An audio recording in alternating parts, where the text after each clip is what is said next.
स्वागत है आप सभी का जीस्ट कास्ट टेक 6 में। और आज हमारे साथ हैं भाग्यश्री मैम। Welcome ma'am. नमस्ते। जो कि एक हॉलिस्टिक एस्ट्रोलॉजी में एक्सपर्ट हैं। मैम, ये हॉलिस्टिक एस्ट्रोलॉजी क्या है? होलिस्टिक एस्ट्रोलॉजी का मतलब होता है समग्र ज्योतिष। जैसे समंदर में सारी नदियाँ आकर एक साथ मिल जाती हैं, ठीक वैसे ही होलिस्टिक एस्ट्रोलॉजी में भी सारे जितने भी हमारे एस्ट्रोलॉजिकल ज्ञान हैं, चाहे उसमें आप आयुर्वेद ले लीजिए, मेडिकल एस्ट्रोलॉजी ले लीजिए, चाहे मंडेन ले लीजिए, जैसा भी है, उन सबका एक खूबसूरत ब्लेंड है होलिस्टिक एस्ट्रोलॉजी।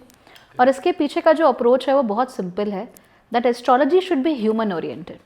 हम यहाँ ज्ञान बांटने के लिए, दूसरों को ये बताने के लिए कि हमें कितना आता है और whether we are equivalent to gods और नॉट, ये बताने नहीं आए हैं।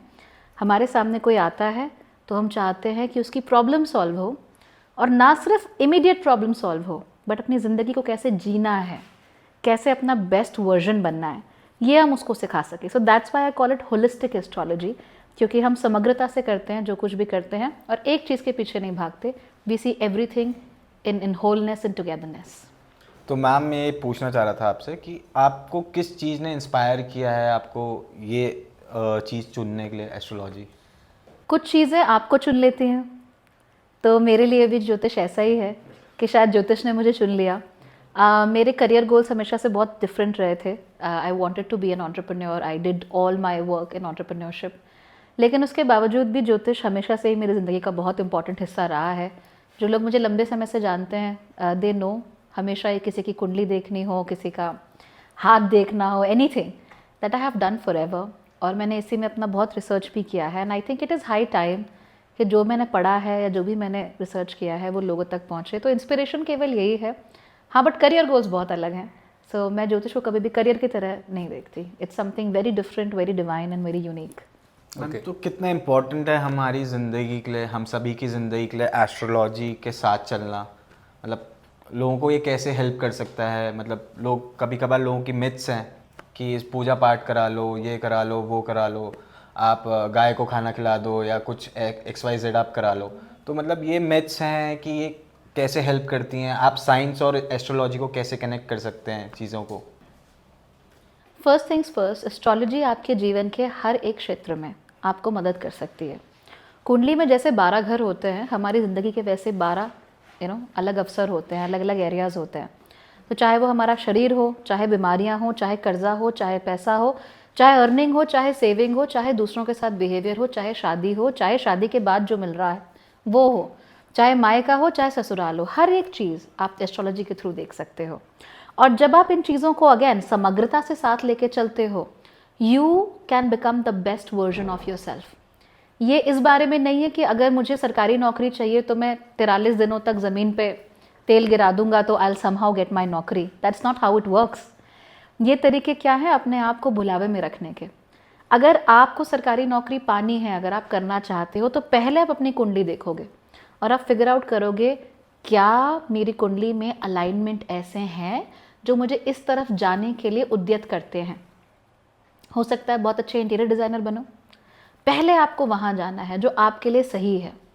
फिर आप उसमें जब आप एफ़र्ट डालते हो तो वो एफ़र्ट भी कम लगता है और उसके रिजल्ट्स भी अच्छे आते हैं। लेकिन जो चीज़ आपके लिए है ही नहीं, जो चीज़ आपके जो गिफ्ट्स हैं, because everybody is born with a few gifts. हर किसी के अंदर कोई ना कोई टैलेंट है, कोई स्किल है, कोई गिफ्ट है, कुछ नेचुरल उसका इंस्टिंक्ट होता है। जितना हम उस नेचुरल इंस्टिंक्ट के साथ चलते जाते हैं, उतना ही हमारा जीवन बहुत आसान, बहुत सिंपल और सुखी हो जाता है। और शास्त्र भी यही कहता है कि जीवन अगर हम जी रहे हैं तो हमारा पहला गोल होना चाहिए सुख। और सुख का मतलब ये नहीं कि मैं लुई विटॉन खरीद लूँ। सुख का मतलब ये है दैट आई एम हैप्पी और मुझे संतोष है। और संतोष हमें तभी मिलता है जब हम वो कर रहे होते हैं जो हमारे लिए है और जो हमारे गिफ्ट्स को इस्तेमाल करता है।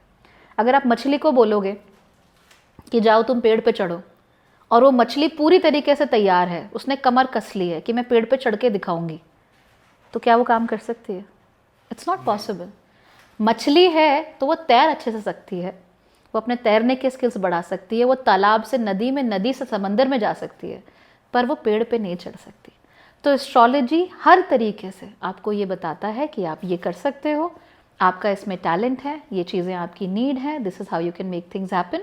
और जो इन चीज़ों को समझ गया ना, आप एक बार एस्ट्रोलॉजर के पास जाओगे, आपकी आंखें खुल जाएंगी और जब आपकी आंखें खुल जाएंगी उसके बाद आपकी ज़िंदगी के जो भी ब्लॉकेजेस हैं वो खुल जाएंगे।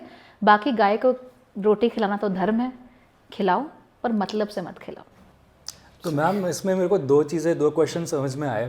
पहला तो आपने जो बताया था कि आप शुरू से ही हाथ देखते थे और लोगों के बारे में जानने की कोशिश भी करते थे, तो क्या इससे हमें ये समझ में आता है कि कोई इंसान जब पैदा होता है तो उसके अंदर कुछ इनबॉर्न स्किल्स होते हैं जिन पे वो काम करे तो वो आगे बढ़ सकता है?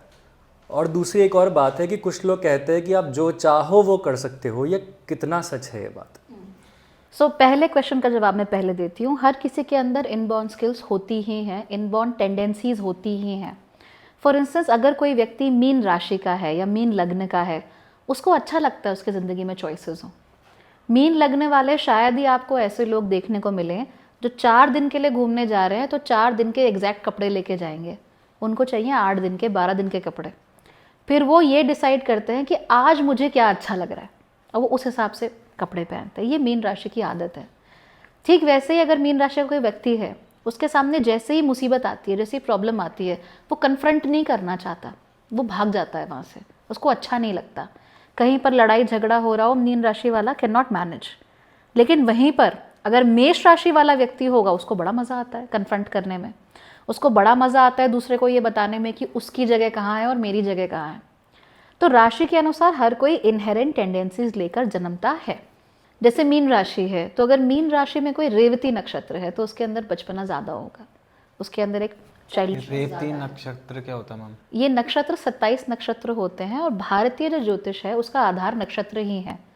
ये नक्षत्रों के आधार पर आप कौन हैं, क्या पसंद करते हैं, कहाँ आपकी कंपैटिबिलिटी है, डिसाइड की जाती है।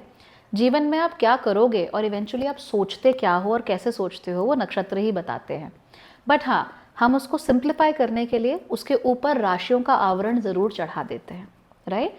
तो एक ही राशि के अंदर कुछ नक्षत्र हो सकते हैं। जैसे मीन है, उसके अंदर पूर्व भद्रा, उत्तर भद्रा और रेवती नक्षत्र होता है। तो रेवती वाला ज़्यादा बचपना उसके अंदर होगा, उत्तर भद्र बहुत सीरियस होता है। तो मीन राशि के अंदर ही हमें 2 तरह के लोग देखने को मिल गए। लेकिन जेनेरिक टेंडेंसी क्या है, लड़ने की या भागने की? वो हो जाती है जेनेरिक टेंडेंसी भागने की। They don't want to fight, उनको अच्छा नहीं लगता।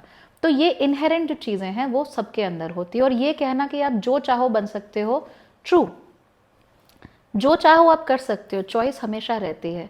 लेकिन जिसके अंदर इनहेरेंट स्किल नहीं है वो नहीं कर सकता। फॉर इंस्टेंस आप लोग पॉडकास्ट कर रहे हो, इसके लिए भी स्किल चाहिए और वो एक नेचुरल स्किल है। अगर आपके अंदर वो स्किल नहीं है, आप पहला पॉडकास्ट बड़े मज़े से करोगे, दूसरा आते आते यू विल गेट बोर्ड, तीसरा आते आते आपको ये बोझ लगने लगेगा और चौथे में आप हाथ जोड़ दोगे।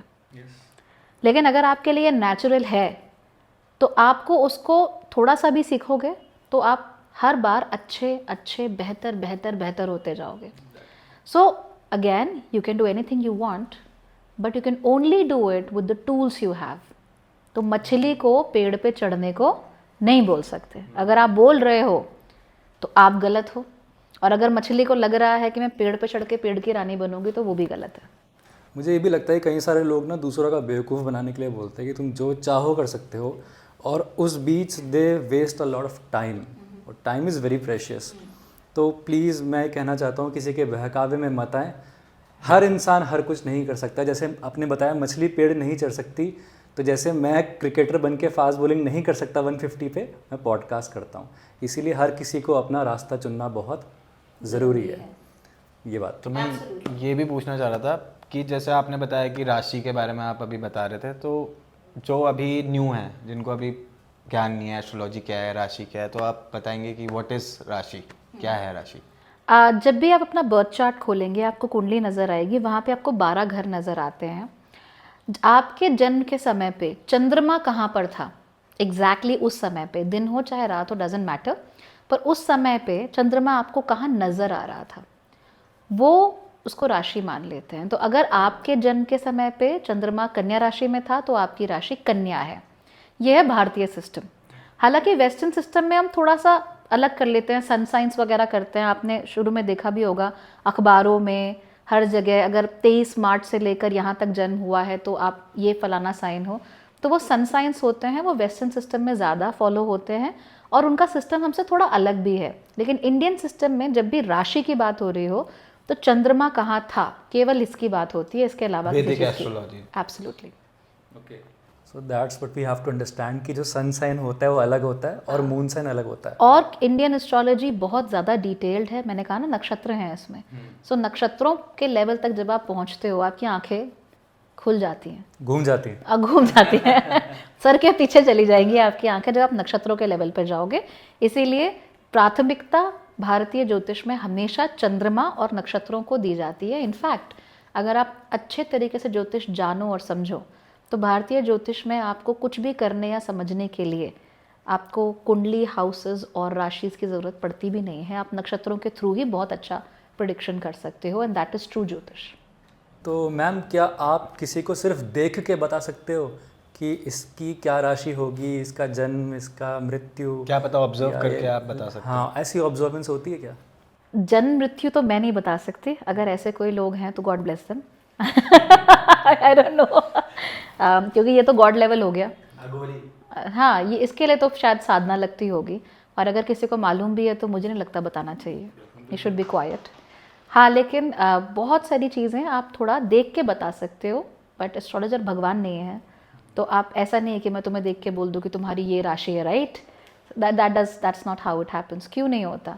जैसे मैंने कहा, राशि में भी तो चेंजेस है ना, राशि के अंदर भी नक्षत्र हैं, तो रेवती अलग हुआ, उत्तर भद्रा अलग हुआ, तो आप कैसे किसी को देख के इमीडिएटली बोल दोगे? और उन नक्षत्रों में भी 4 सब डिविजन्स और होते हैं, जिसकी वजह से थिंग्स चेंज इवन फर्दर। हालांकि कुछ ग्रह ऐसे होते हैं अगर बहुत हावी हों आपकी कुंडली में तो उनके प्रभाव चेहरे पे बहुत फ्रीक्वेंटली हमें दिख जाते हैं। फॉर इंस्टेंस, अगर किसी व्यक्ति का राहु बहुत हैवी हो, बहुत ज़्यादा उसके ऊपर इम्पैक्ट कर रहा है, तो उसकी आंखें जो हैं वो शिफ्टी होती हैं, कभी भी एक जगह पे नहीं रखती, हमेशा मंडराती रहती है यहाँ से वहाँ। उसके कॉम्प्लेक्शन में एक एशीनेस आ जाती है, जैसे राख का सा कलर होता है ना, वो आना शुरू हो जाता है, और उसको अक्सर यहाँ से उसका हेयरलाइन पीछे चले जाने शुरू हो जाती है। ऐसे व्यक्ति को टीवी, फिल्म, मीडिया, इंस्टाग्राम, इन सब में बड़ा इंटरेस्ट आने लगता है। वो ये सोचने लगता है कि मैं कैसे करके अपने आप को दुनिया के सामने लेके जाऊं, और इस व्यक्ति को हमेशा दूसरे के ऊपर अपना पैर रखना ज़्यादा अच्छा लगता है। वो कैसे भी करके ये दिखाना चाहता है, ये बताना चाहता है that I know. For instance, अगर आपका शनि हावी है, not in a good way, हावी है आपके ऊपर, आपकी आंखें एकदम डेड हो जाती हैं, स्टोनी सा स्टेयर हो जाता है, मैग्नेटिक नहीं, स्टोनी। और वो जो आंखें होती हैं उसके कारण से आंखों के आसपास का जो हिस्सा होता है, चाहे उसमें झुर्रियाँ भी हों, फ्लैट हो जाता है। चेहरा भी आपका फ्लैटनेस होने लगती है, जो हमें नेचुरल कर्व्स होते हैं चेहरे के वो चले जाते हैं। तो ये हमें देखने को मिलता है। अगर किसी का चंद्रमा बहुत अच्छा है, दे आर वेरी ब्यूटिफुल, चेहरे में एक गोलाई होती है, वेरी राउंड फेसेस, और एक चार्म होता है उनके अंदर, चाहे ट्रेडिशनली ब्यूटीफुल ना भी हों फिर भी they are like very charming, very beautiful to look at. और सूर्य आपका अगर बहुत होता है तो आपके चेहरे पे लालिमा होती है, हल्की सी आंखों में हल्की लालिमा आपकी होती है। इसके साथ साथ ही चेहरे में रौब होता है, आप देख के बता दोगे कि इसका सूर्य बहुत ही अच्छा है। तो इस तरह की चीज़ें हमें देखने को मिलती हैं। तो अलग अलग जो प्लैनेट्स हैं वो अलग अलग तरीके का थोड़ा बहुत दिखा देंगे। अगर बहुत हावी है कोई प्लैनेट तो वो आपके चेहरे पे, and this is the map of your entire body, वो दिखा देगा कि यहाँ पे मैं हावी हूँ। किसी का मरकरी यानी बुध अगर बहुत स्ट्रॉन्ग होता है, यहाँ से वो व्यक्ति थोड़ा सा ब्रॉड होता है, हमेशा there is a little broadness in the jaw. ऐसा भी होता है यूँ करके? हाँ, थोड़ा ऐसे ब्रॉडनेस आपको देखने को मिलेगी। और अगर शरीर से कोई बहुत वीक हो तो उसकी जो ये जॉ है ये बहुत वीक हो जाती है। So very small, very weak jaw आपको देखने को मिलेगा। तो अलग अलग ग्रह इस तरीके से अपना विचार या अपना जो प्रभाव है आपके चेहरे पे छोड़ के जाते हैं। It's very visible. हालांकि ज़रूरी नहीं है कि हर चेहरे पे देखने को मिले ही। तो ये होता है। तो मैम कुंडली बनाने के लिए क्या क्या चीज़ें चाहिए होती है? कुंडली बनाने के लिए 3 चीज़ें चाहिए मोस्टली। सबसे पहले आपकी डेट ऑफ बर्थ, ताकि हमें पता लगे कि एग्जैक्ट उस दिन पे आसमान में क्या चल रहा था। फिर टाइम, बिकॉज ग्रह हमेशा मूवमेंट करते रहते हैं, तो इसीलिए टाइम का स्नैपशॉट बहुत ज़रूरी होता है। And finally place. अब प्लेस इसलिए ज़रूरी होता है कि अगर मैं मसूरी में हूँ तो मेरे लिए चीज़ें थोड़ी सी अलग हो सकती हैं। अर्थ की शेप क्या है? ग्राउंड? नॉट एग्जैक्टली राउंड, वो जो स्फेरिकल? इट्स अ जियोइड, थोड़ा फ्लैटनेस भी है अर्थ में कहीं। इसी वजह से जब हम ऊपर आसमान में देखते हैं तो अलग अलग जगहों से पर्सपेक्टिव बदल जाता है, थोड़ा थोड़ा डिफरेंस आना शुरू हो जाता है। जैसे अगर चंद्र ग्रहण है तो हर जगह नहीं नज़र आएगा और हर जगह एक ही तरीके से नज़र नहीं आएगा, so there is a difference. तो इसलिए जगह बहुत ज़रूरी हो जाती है। You have to be accurate with your place of birth as well, कि जब आप जन्म आपका हुआ था तो एग्जैक्टली क्या दिख रहा था आसमान में, दैट बिकम्स तो इम्पोर्टेंट। मैम जन्म जो जिस सेकंड बच्चा माँ से बाहर आता है एग्जैक्टली वो मोमेंट है हमारी जन्म की, कि कहीं मैंने ये भी पढ़ा था कि जब वो माँ कंसीव करती है तब वो जन्म का समय है। तो इन दोनों में से कौन सा है? अगर हम कुंडली बना रहे हैं तो ऑब्वियस सी बात है, जब आपका जन्म हुआ है, जब आप योनि से बाहर आ रहे हो, वही आपका जन्म का समय माना जाएगा। लेकिन आपके जो कर्मों की शुरुआत है वो तो 9-9.5 महीने पहले ही हो चुकी है, वहीं से सब कुछ आता है। इसीलिए the 4th house, the house of the mother, is so important. जो जब आप अजन्मा थे, जब आपके अंदर सिर्फ इफ़ेक्ट पड़ रहे थे, आप उसके साथ सेंसरी रूप से एंगेज करने की स्थिति में नहीं थे, तब भी आपके ऊपर इफ़ेक्ट तो पड़ता ही है। और वो जो इफ़ेक्ट है वो आप चौथे घर से देख सकते हो। ओके, तो जैसा कि आपने बताया कि किसी के चेहरे से हम पता कर सकते हैं वो क्या है, तो जैसे नॉर्मली हम तो एस्ट्रोलॉजी नहीं समझते, पर हम किसी के चेहरे पे क्या देख सकते हैं और हमें पता लग जाए कि खतरे की घंटी है, ये इंसान ठीक नहीं है? आपको किसी भी व्यक्ति का चरित्र समझना हो तो सबसे पहले उसकी आंखें देखो। आंखों की शेप और आंखों में आने वाला जो एक्सप्रेशन है ना, वो आपको सब कुछ बता देता है उस व्यक्ति के बारे में, कि वो कैसा है और वो कैसे सोचता है। बट कैसे पता चले, मतलब नहीं समझ में आता कभी कभार, कभी कभार वो पर्दा लग जाता है वो तो किसी के साथ भी हो सकता है, प्यार का बट पर्दा। जनरली आंखों में सब कुछ लिखा हुआ होता है। फॉर इंस्टेंस, बहुत सारे लोगों की गोल गोल आंखें होती हैं, बड़ी बड़ी आंखें होती हैं। ऐसे व्यक्ति दुनिया को वंडर के नज़रिए से ही देखते हैं, उनको दुनिया में अच्छी कमाल की चीज़ें ही अच्छी लगती है। ऐसे व्यक्ति को अगर आप कहोगे कि रियलिस्टिक बनो, ज़बरदस्ती उसके ऊपर रियलिस्टिक बनने का बोझ डालोगे तो वो बहुत परेशान हो जाएगा। इसके लिए आपको कुंडली देखने की भी ज़रूरत नहीं है, आप आंखों से देख के उसका बता दोगे। बहुत सारे लोग होते हैं आंखें छोटी होती हैं और अंदर को धंसी हुई होती हैं। ऐसे व्यक्ति हमेशा बहुत कॉशियस होते हैं, संभल संभल कर कदम रखते हैं। अगर आप इसको बोलोगे कि ज़िंदगी जिंदा दिली का नाम है, you only live once, YOLO, तो उसको समझ में नहीं आएगा, बिकॉज उसकी ग्रह स्थितियाँ ऐसी हैं जो उसकी आँखों को वो वंडर उभरने नहीं दे रही हैं। बहुत सारे लोगों की आंखें होती हैं अपटर्न्ड होती हैं, डाउन टर्न्ड होती हैं। डाउन टर्न्ड आँखों में अक्सर you have a sense of pessimism, upturn में ऑप्टिमिज्म ज़्यादा होता है। अपटर्न यानी ऊपर की तरफ को जब आपकी आंखें होती हैं, तो ये आपका जो चरित्र कैसे पता है, चलता है ऊपर नीचे क्या? आपकी अपटर्न है, मतलब पॉजिटिव हुआ? Positive, optimistic. कैसे देख के कैसे पता चल रहा है, मतलब ये ऐसे ऐसे क्या? ये जो नीचे का एरिया है ना, ये ऊपर को जा रहा है, ये जो नीचे वाली पलक है, इट्स गोइंग, हाँ इट्स गोइंग अप। सो इसका हिमांशु का जो है वो स्टेबल है, तो he is a more realistic person, he believes in realism and you are an optimist. So इस तरह की चीज़ें हम आंखों से देख सकते हैं। उसके अलावा माथा, आपकी कॉग्निटिव स्किल्स कितनी अच्छी हैं, you can see it with your माथा। कैसे? बड़ा माथा है, ऊंचाई में बड़ा है या चौड़ाई में बड़ा है, सो इसका ऊंचाई में बड़ा है, so he is good with words. आपका चौड़ाई में बड़ा है, इसलिए you are good with calculations. तो मैम आप अब ना हमें ये बताइए कि किस्मत क्या होती है? कुछ चीज़ें हमारे साथ अपने आप हो जाती हैं, कुछ चीज़ें तब होती हैं जब उनके लिए हम प्रयास करते हैं। तो ये किस्मत पीछे से बन के आई है या जो हमें सुख दुख भोगना है वो हमारे हाथ में है? हमें जो भी भोगना है वो हमेशा हमारे हाथ में ही होता है। हालांकि हमारे साथ किस किस तरह की चीज़ें हो सकती हैं, हम चेतना के किस स्तर पर उसे जी सकते हैं, ये डिपेंड करता है। I will give you an example. किस्मत का है जिसको हम लक बोलते हैं, उसका सबसे बड़ा मैनिफेस्टेशन होता है आप किस परिवार में जन्मे। आप एक अमेरिका के गरीब परिवार में जन्मे हो या इंडिया के, गरीब आप दोनों ही जगह रहोगे, बट आपका एक्सपीरियंस बदल जाएगा। आप अंबानी के घर में जन्मे हो या आप जनरली किसी आम आदमी के घर में जन्मे हो, that's the strongest factor of luck, right? That's, उसको आप डिनाई नहीं कर सकते, क्योंकि आपने वहाँ जन्म ले लिया, एक खास पेरेंट के यहाँ जन्म ले लिया, एक खास परिस्थिति में जन्म ले लिया। अब आप दुनिया को जैसे भी देखोगे आप वैसे ही देखोगे। तो ये तो हो गया आपका परवरिश, नर्चर।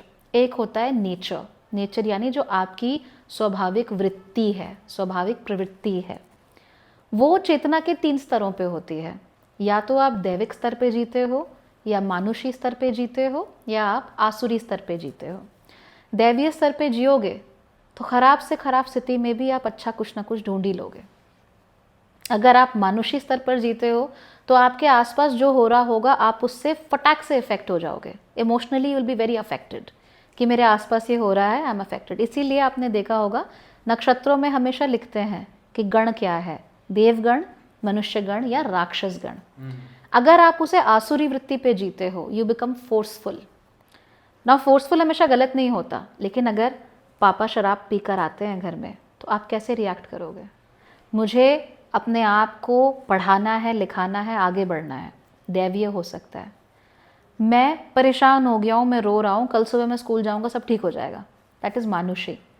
और पापा ने कुछ कहा है, मैं आज 4 जवाब दे दूँगा, मैं भी 2 बातें सुना दूँगा, तब पता लगेगा क्या होता है, ये आसुरी हो सकता है। तो एक इंसान में तीनों चीज़ें हो सकती हैं? एक इंसान में तीनों चीज़ें हो सकती हैं, लेकिन एक थोड़ी ज़्यादा हावी रहती है, डिपेंडिंग ऑन आपका चंद्रमा कौन से नक्षत्र में है। तो अगर आपका चंद्रमा ऐसे नक्षत्र में है जिसमें राक्षस गण ज़्यादा है, you will become forceful, you will become forceful. लेकिन अगर दैवीय नक्षत्र में है, आपको दुख जल्दी होगा, you will become very sad very quickly, आप उससे रिकवर नहीं कर पाओगे। तो चेतना के यही 3 स्तर हैं और इन्हीं 3 स्तरों पर हम जीते हैं। तो मान लीजिए घर में 2 बच्चे हैं, एक मानुषी है, एक आसुरी है। जो मानुषी होगा वो चीज़ों को रिएक्ट करेगा, इमोशनल रिएक्ट, जहाँ जहाँ जाएगा वैसे वैसे रिएक्ट करेगा। और जो आसुरी होगा वो बच्चा कहेगा कि भाई मैंने ये डिसाइड कर लिया है, अब यही होगा, I am rigid about it. It can be good, it can be bad. देव में बहुत ईजिली आपके ऊपर इफेक्ट पड़ता है, बहुत ईजिली चीज़ें आपको तंग कर देती हैं, परेशान कर देती हैं। कई बार आप एक्शन नहीं ले पाते। ऐसे बच्चों को अगर हम ढंग से गाइड करा जाए, कोई गुरु मिल जाए, तो फिर बहुत आगे भी चले जाते हैं। मैं अपनी पर्सनल बात कहूँगा, जैसे मेरे को ऐसा, जैसे आपने बताया कि असुर एंड देव, तो मुझे कहीं ना कहीं लगता है कभी कभार my decisions are like asur and कभी कभार इट्स लाइक देव। तो which means you are a manushi person. Okay. तो मैम इसके बाद में कुछ ऐसे क्वेश्चंस हैं जो हमारे व्यूअर्स के साथ जब हमने बात करी तो उनके बहुत बेसिक कॉमन क्वेश्चन है जो शायद सबके होते हैं। तो उनमें सबसे पहला क्वेश्चन ये है कि 7.5 क्या होता है? 7.5 हर 30 साल में लगने वाला एक ऐसा पीरियड होता है जहाँ पे शनि आपके चंद्रमा से 12वें, आपके चंद्रमा के साथ और आपके चंद्रमा से अगले होते हैं। तो इस समय पे 7.5 लग रही है मेष राशि वालों की। तो वो इसलिए लग रही है क्योंकि शनि उनसे पिछली राशि यानी कि मीन में है। 2.5 साल वो यहाँ रहेंगे, उसके बाद 2.5 साल वो उन्हीं के चंद्रमा के साथ मेष में रहेंगे और फिर 2.5 साल वो उनसे अगली राशि यानी वृषभ में रहेंगे। तो 2.5 + 2.5 + 2.5 7.5। ये एक ऐसा पीरियड होता है जहाँ पर शनि ऑडिटर की तरह आपकी ज़िंदगी में आते हैं, क्योंकि वो कर्मों के देवता होते हैं। तो आपके जो भी कर्म होंगे, जैसे भी होंगे, आपने जो भी कमाया होगा, अच्छा बुरा दोनों। ये भी बहुत बड़ी प्रॉब्लम है कि लोग समझते हैं कि अगर हम कर्मों की बात कर रहे हैं तो अच्छी बात हो ही नहीं रही। आपको भरोसा नहीं क्या अपने ऊपर? You never did anything right. तो ये चीज़ होती है, कर्मों का लेखा जोखा 7.5 के समय पर हो जाता है। शनि आपके चंद्रमा के जब करीब आते जाते हैं तो वो उसके ऊपर प्रेशर डालते जाते हैं। अब इस प्रेशर की वजह से आपको कोयला बनना है या हीरा बनना है, ये इस पर निर्भर करता है कि आप कौन हो। अगेन यहाँ पर भी आप 3 तरीके से रिएक्ट कर सकते हो, दैवी, मानुषी या आसुरी, राक्षस तरीके से आप रिएक्ट कर सकते हो। जैसे भी रिएक्ट करोगे शनि उसी तरीके के रिजल्ट्स आपको देना शुरू कर देंगे। और 7.5 हर 30 साल में केवल एक बार आती है। अगर आप 30 साल के हो तो आप मैक्सिमम 2 7.5 के थ्रू गुजरे हो, मैक्सिमम। जनरली तो एक ही होगी जो कि 28 साल 30 साल में एक ही बार लगी होगी। हाँ, अगर आपका जन्म ही 7.5 में हुआ है तो 30 वर्ष की उम्र तक आप 2 7.5 फिर झेल चुके होते हो। लेकिन ये 7.5 साल का पीरियड है, या तो आप तर जाओगे या तो फिर आप मर जाओ। जैसे मैंने भी बचपन में एस्ट्रोलॉजी को जब दिखाया था तो उन्होंने बचपन, जैसे आप भी बता रहे थे कि बचपन की एक 7.5 थी। हाँ। और अब मेरी, जब उन्होंने बताया था बहुत साल पहले, अराउंड 15 to 16 ईयर्स पहले, कि तुम्हारे फादर पे आएगी ये चीज़, मतलब तुम पे और तुम्हारे फादर में बहुत बड़ा वो रहेगा, इतने जब तुम 28, 29, 30 के साइड पास रहोगे, तो 7.5 क्या मतलब उनको, मेरे फादर को भी इफेक्ट करेगी क्या मतलब? वो डेफिनेटली, अगर आप किसी भी ग्रुप में हो, आपके साथ कुछ होता है तो वो हमको अफेक्ट करेगा, राइट? अगर आप अभी यहाँ छींक भी दोगे तो हमारा फ्लो टूटेगा, नेचुरल सी बात है। तो ऐसे में पिता पुत्र में तो क्यों नहीं आएगी बात। उस पर भी खास बात ये होती है कि शनि अपने पिता सूर्य के एंटी होते हैं, वो उनको नहीं झेलते, ना ही सूर्य शनि को झेलते हैं।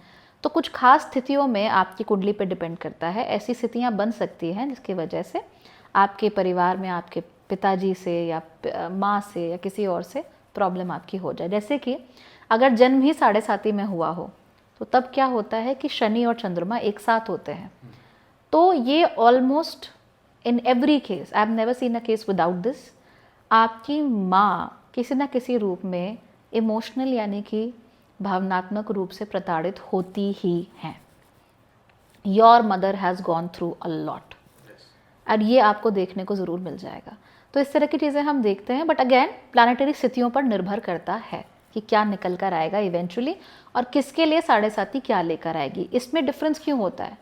चंद्रमा भी तो 12 में से किसी भी घर में हो सकता है और 12 में से किसी भी राशि में हो सकता है। तो इसका मतलब हमें 12 × 12 144 डिफरेंट कॉम्बिनेशंस तो यहीं देखने को मिल जाते हैं। तो हर किसी के लिए 7.5 सेम चीज़ नहीं लेके आएगी, डिपेंड करेगा आपके कर्म पे, डिपेंड करेगा शनि कहाँ से गोचर कर रहे हैं उसके ऊपर, और डिपेंड इस बात पे करेगा कि आप उसको रिएक्ट कैसे करते हो। जो लोग प्रेशर पे बहुत गंदा रिएक्ट करते हैं, झेल नहीं पाते, उनको तो 7.5 मिट्टी में मिला कर जाती है। और जो प्रेशर झेल लेते हैं, जो लोगों के साथ अपने आप को काटते नहीं हैं, ऐसे लोग अक्सर शीर्ष पे पहुंचते हैं और ऐसी लेगेसी छोड़ के जाते हैं जो उनके बाद भी जीवित रहती है, कि वो मिट जाएं पर उनका नाम नहीं मिटता। मुझे किसी की याद आ गई जब उन्होंने कहा जो प्रेशर झेल नहीं पाते वो मिट्टी में मिल जाते हैं जी। वो होने वाले 28 के बहुत सारे हैं, खैर बाद में बात करते हैं। तो आप ये बताइए कि मांगलिक शब्द जो है इसके बारे में क्लैरिटी दो आप। हाँ, ये बहुत बड़ा मिसकंसेप्शन है कि क्या है, मेरे को ये नहीं पता कि लड़कियां मांगलिक होती है तो उनकी मांगलिक से ही शादी होगी, या तो उसकी शादी किसी से करा लो, भैंस से करा लो या पेड़ से करा लो या कुछ XYZ। क्या है ये? अच्छा है, टाइम पास बढ़िया होता है इन चीज़ों में। इट्स वेरी गुड, कुछ रोजगार भी मिल जाता है सबको। बट मांगलिक दोष यूजुअली कब मानते हैं कि अगर मंगल आपके पहले, दूसरे, चौथे, 7वें, 8वें, 12वें घर में होता है तो उसे मांगलिक मान लेते हैं। अब 6 घर तो ऐसे ही हो गए, 12 में से 50% पीपल आर मांगलिक, so that's a bit weird. मंगल दोष में क्या होता है जिसको ये मांगलिक बोल देते हैं, अक्सर मंगल की एनर्जी बहुत ज़्यादा होती है, यानी कि you are somebody who strong, strength लेने की शक्ति, इनिशिएशन की शक्ति बहुत ज़्यादा होती है। अब नेचुरल सी बात है, आज की दुनिया में या किसी भी दुनिया में इनिशिएशन लेना, शारीरिक रूप से स्ट्रॉन्ग होना, ये गलत है क्या? नहीं है। हम लोग उसको नहीं समझ पाते। हम लोग सोचते हैं कि अरे शादी होगी तो ये दूसरे को डोमिनेट करेगा और वहाँ कांड हो जाएंगे, पर ऐसा कुछ नहीं होता। लड़कियों के केस में तो खास तौर पे हम नहीं चाहते कि उसका मुंह खुले या ज़बान चले उसकी, हम चाहते हैं गाय आए और सींग ना हो उसमें, और हो भी तो मारे ना, दिखावे के सींग हो। तो हम नहीं चाहते हैं ऐसा। बट जनरली जिसका भी मंगल दोष अगर है, वो व्यक्ति अपने परिश्रम अगर करे या उसको सही रास्ता दिखाया जाए, प्रोफेशनली बहुत सक्सेसफुल होता है और अपने रिश्तों को एक लीड करने में भी बहुत सक्षम ये व्यक्ति होता है। हालांकि हमारा कंसेप्शन या मिसकंसेप्शन कह लो वो ऐसा है कि ये व्यक्ति तोड़ेगा ही तोड़ेगा। अब इसके पीछे जो लॉजिक है वो भी समझ में आता है कि ये जो व्यक्ति है ये किसी की सुनेगा तो है नहीं, ज़्यादा नहीं सुन सकता। दूसरे घर में अगर आपका मंगल है तो आप चीख पड़ोगे। Do we want that thing to happen in marriages? No, ये हम बताएंगे नहीं, पर हम पेड़ से ज़रूर शादी कर देंगे। अगर पेड़ से शादी करके किसी का बिहेवियर ठीक होता है तो मेरे ख्याल से जन्म लेते ही सबकी पेड़ से शादी करा देनी चाहिए, because we all are really bad when it comes to behaviour. तो मैम क्या एक क्वेश्चन है, क्या पानी में डुबकी मारने से पाप कटते हैं? क्योंकि ये बहुत लोग मानते भी हैं, समझते भी हैं, जानते भी हैं। मतलब if you want to answer this question, but मुझे ऐसा लगता है कि पानी में चाहे कोई नाम दे दो, पानी में सिर्फ डुबकी मारने से तो पाप नहीं कटते। कर्म तो आपने जो कर दिए वो तो टाइम और स्पेस में रिकॉर्ड हो गए हैं, वो नहीं हटेंगे। हाँ, आपके मन में श्रद्धा जाग सकती है जो आपके बाकी के कर्मों को ठीक करे, मेरा ये मानना है। मेरा मैम ने जैसे बताया अभी कि सेल्फ रियलाइजेशन बहुत ज़रूरी है। इन नक्षत्रों से और इन सब चीज़ों से आप सेल्फ अवेयर होके आप उन चीज़ों को अडाप्ट कर सकते हो जो गलत हैं और उसको सही चीज़ में ला सकते हो, यही है बेसिकली। ये तो शास्त्रोक्त भी है कि अगर आप तीर्थों में जाओगे लेकिन आपका मन खराब है, क्योंकि इवेंचुअली जो कुछ है वो मन ही है। ये जो सृष्टि को हम देख रहे हैं या एक्सपीरियंस कर रहे हैं ये मन से ही कर रहे हैं। उससे भी बड़ी बात ये है कि आप हो कौन। इवेंचुअली अपने बेस रूप में आप परमात्मा का एक अंश हो। उसके ऊपर कर्मों की चादर चढ़ी है जो आपके मन की चादर है, जो हम चंद्रमा से देखते हैं। दैट्स वाई चंद्रमा इज सो इम्पॉर्टेंट। और उसके ऊपर ये शरीर है जिसका एक नाम है, जो कुछ काम कर रहा है, जो एक खास तरीके का है। जब हम तीर्थ में जा रहे हैं तो हम शरीर धुल रहे हैं, मन नहीं धुल रहे। अगर आप मन शुद्ध करके जाओगे तभी वो तीर्थ का फल भी लगेगा। और अगर मन अशुद्ध है, और आपने बहुत देखा होगा कीर्तन चल रहा है, आगे गाने गाए जा रहे हैं, पीछे मेरी सास ने ये कर दिया, मेरी बहू ने ये कर दिया, ऐसा हो गया, उसकी साड़ी देखो, उसकी कंगन देखो, कितना भारी है सोना इसका, देखो 4 तोले का है। तो ये करके तो शुद्धि तो नहीं हो सकती। हाँ, again you want to do time pass, there are tons of ways to do time pass. So ma'am आप अब ये बताइए कि जेमस्टोन्स ये कितने पावरफुल होते हैं और कितनी जगह लोगों का बेवकूफ़ बनाया जाता है? 10 में से 9 लोगों का तो बेवकूफ़ ही बनाया जाता है। कई बार तो मैंने ये भी देखा है कि कुछ एस्ट्रोलॉजर्स 8वें घर के स्वामी का जेमस्टोन दे देते हैं। 8वें घर के स्वामी का जेमस्टोन कभी नहीं देना चाहिए। एक लड़की मेरे पास आई थी, वो भी उसने यूट्यूब पे एस्ट्रोलॉजी वगैरह देखी और उसे लगा कि वो आगे नहीं बढ़ पा रही है क्योंकि गुरु अच्छा नहीं है उसका। तो उसने सारा वार्डरोब उठा के अपना कचरे में फेंक दिया, अपने लिए एक जैसे 5 कुर्ते लेके आई पीले रंग के। उसके बाद कह रही है कि मैंने 3 जगह से मुझे नौकरी से निकाल दिया गया, ऐसा क्यों हो रहा है? मैंने कहा तो पीले कपड़े क्यों पहन रही हो? Why are you trying to make your Jupiter more powerful? कहती मैंने देखा, मैंने स्टडी किया, मुझे पता चला। तो ऐसे करके हम गलतियां कर देते हैं अक्सर जेमस्टोन्स के साथ। जेमस्टोन्स ऐसा नहीं है कि काम नहीं करते, कर देते हैं, लेकिन उन्हें पहनने के कुछ रूल्स होते हैं, आपको उन्हें फॉलो करना होता है। एंड आप अपने आप में कोई चीज़ नहीं कर रहे हो। अगर आपका 60, 70, 80 किलो का इंसान है, वो कुछ नहीं कर रहा है और वो सोच रहा है कि 2-3 रत्ती का जेमस्टोन मेरे लिए कुछ कर देगा, तो something is wrong with you. तो इसीलिए वो एक सप्लीमेंट हो सकता है, वो आप जो कर रहे हो उसमें ऐड ऑन हो सकता है, एनहांस कर सकता है, लेकिन वो कभी अपने आप में बहुत बड़ा उपाय नहीं हो सकता। प्लस जब आप जेमस्टोन पहन भी रहे हो तब भी you have to be careful कि आपकी दशाएं कौन सी चल रही हैं। अक्सर लोग ये करते हैं कि मेरा मान लो धनु लग्न है तो मैंने उठा के पहन लिया एक पुखराज, बट कितने लंबे समय तक पहनना है? क्या शनि की दशा में भी पहनना है या नहीं पहनना? क्या राहु की दशा में भी पहनना है या नहीं पहनना? ये चीज़ें हमें कोई क्लैरिफाई नहीं करता, बस पहना दिया जाता है जेमस्टोन और बात ख़त्म हो जाती है। मैंने ऐसे लोग भी देखे हैं जो एक साथ 3-3, 4-4 जेमस्टोन्स पहन के घूमते हैं, इन्फिनिटी स्टोन्स बनाकर घूमते हैं।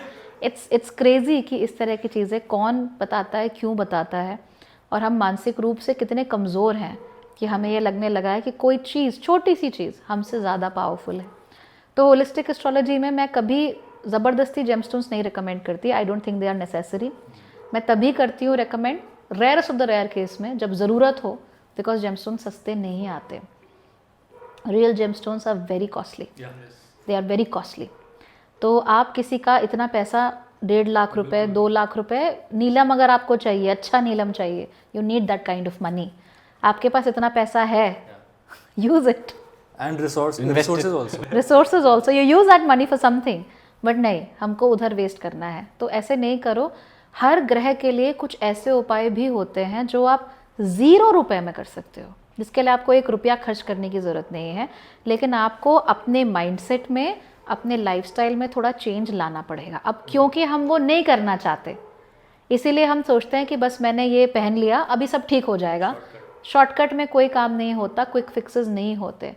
बच्चा भी 9 महीना माँ के पेट में रहता है, जब वो बाहर निकलता है तब भी किसी काम का नहीं होता, किसी लायक नहीं होता, उसको बोध ही नहीं है। वो बोध डेवलप होते होते होते कई साल लग जाते हैं।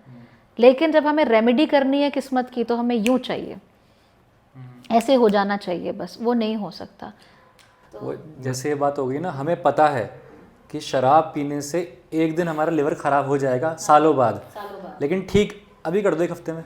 हाँ, अभी कर दो 1 हफ्ते में, एग्जैक्ट। तो जैसे आपने बात करी मानसिक कमज़ोरी की, है ना, मानसिक कमज़ोर कोई हो तो चाहे उसे जेम स्टोन बेचने वाला या वकील या डॉक्टर या कोई भी बेवकूफ़ बना सकता है, उसका खास दोस्त घर वाले भी बेवकूफ़ बना सकते हैं।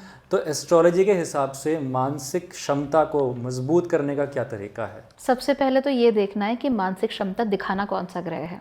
वो दिखाता है आपका चंद्रमा। चंद्रमा में बड़ी इंटरेस्टिंग चीज़ ये होती है कि चंद्रमा एक तो बहुत तेज़ी से चलता है, दूसरी बात ये होती है कि चंद्रमा की कलाएं होती हैं, तो अमावस से लेके पूर्णिमा तक। अगर आप बढ़ते हुए चंद्रमा में आपका जन्म हुआ है, मेंटल स्ट्रेंथ ज़्यादा होती है। अगर घटते हुए चंद्रमा में जन्म हुआ है तो मेंटल स्ट्रेंथ धीमे धीमे कम होती जाती है।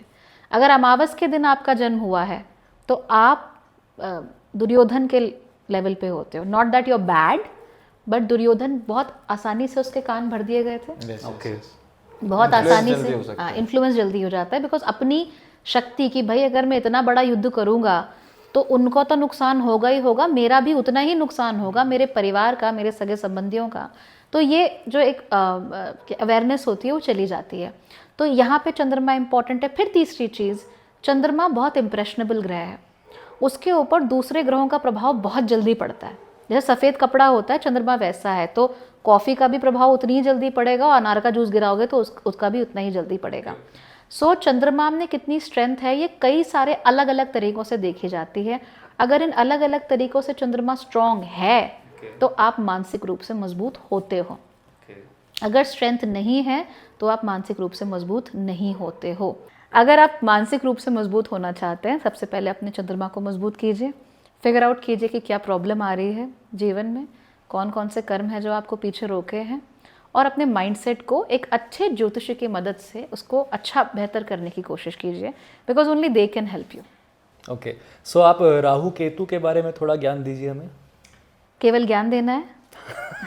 नहीं, बताइए जो भी आप समझते हैं। राहु केतु एस्ट्रोलॉजी में सबसे ज़्यादा मिसअंडरस्टूड प्लैनेट्स हैं, क्योंकि इनका नाम लेके डराया बहुत ज़्यादा जाता है। राहु की 18 साल की महादशा चलती है, तो अगर आपकी बचपन में शुरू हो गई तो मतलब 18 साल राहु आपको जकड़ के रखेगा, और केतु जो है उसकी 7 साल की महादशा चलती है। ये दोनों प्लैनेट्स दरअसल एक ही हैं। इनके पीछे की स्टोरी बहुत इंटरेस्टिंग है।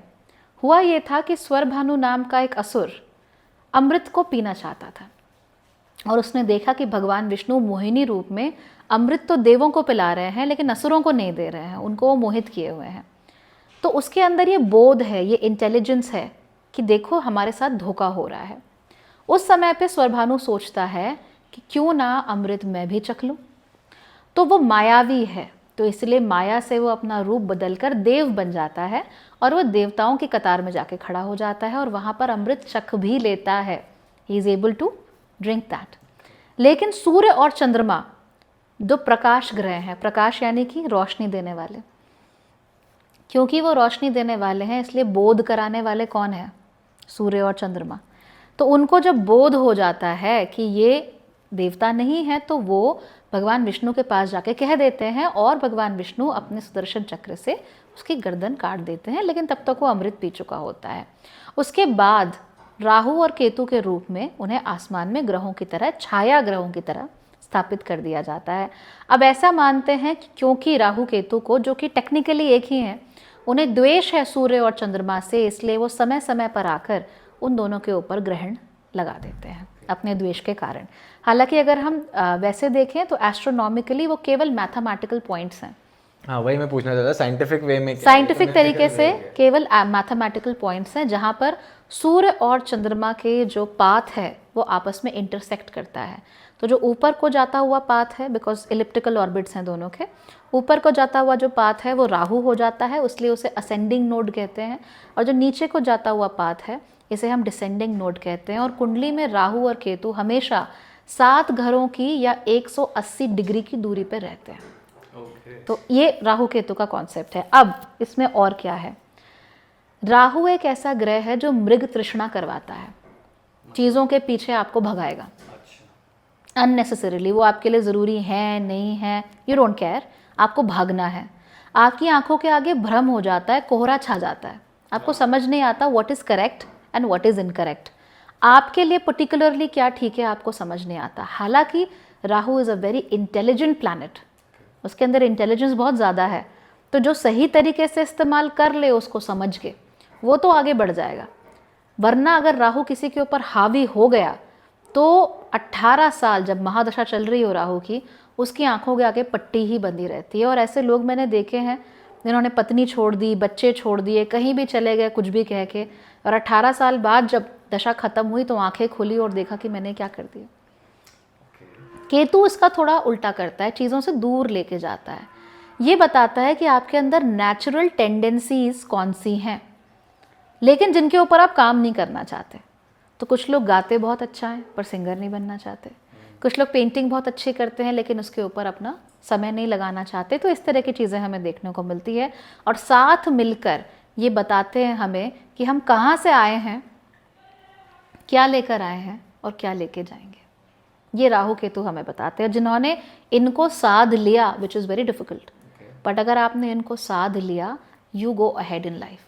कमाल की बात यह है, आप किसी सब्जेक्ट में अच्छा होना चाहते हो, you need Ketu.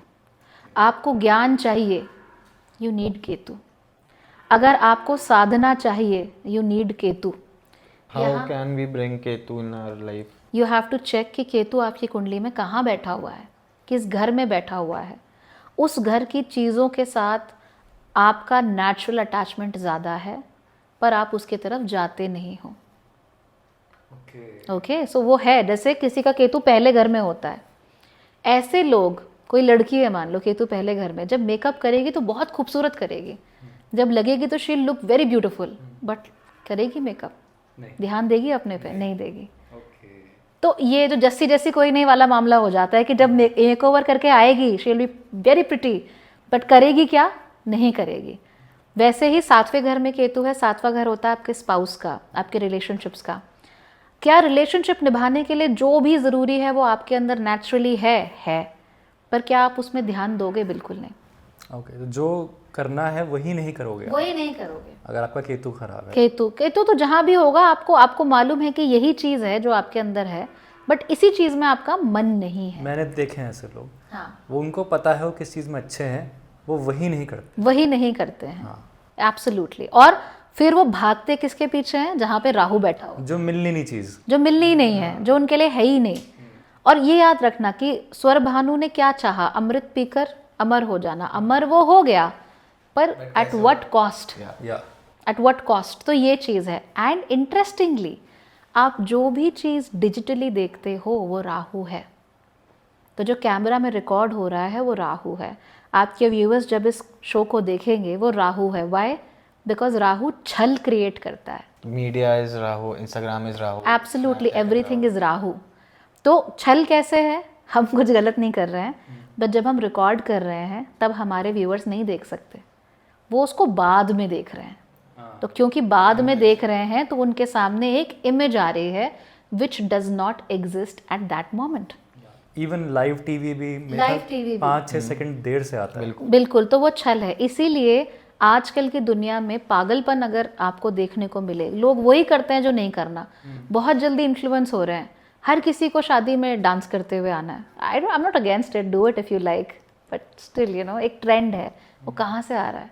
Because of media, because of Rahu. आप मूड बढ़िया है, आपने न्यूज़ खोल दी, मूड खराब हो गया, तो वो न्यूज़ नहीं कर रही है, वो राहु कर रहा है। एक रील देख ली तो पूरा दिन खराब है। और कमाल की बात क्या है, जब आप रील्स देखते हो and look at how Rahu oriented we are becoming. आप रील देखते हो, बहुत छोटी रील होती है, बहुत सारी रील्स आप एक साथ देखते हो, लेकिन आपके दिमाग में रजिस्टर नहीं होती, बिल्कुल रजिस्टर नहीं होती। आप 50 रील्स देख लो, आप 3-3 घंटे रील देखो, रजिस्टर नहीं होगी, बिकॉज दैट्स राहु। राहु को कुछ रजिस्टर ही नहीं होता। वो चीज़ों का भोग ज़रूर करता है, पर वो भोग उसको संतुष्टि नहीं देता। संतुष्टि केतु है, भोग राहु है। Ketu is in practical life. तभी कैसे वो बोला? 180 जैसे डिग्री। आपने अभी ये बताया कि Absolutely. मीडिया है राहु, तो केतु क्या है मतलब इन आर प्रैक्टिकल लाइफ? केतु जड़ता है। जब आप इंस्टाग्राम देखते हो तो आप ऐसे बैठे रहते हो ना, कितने घंटों तक?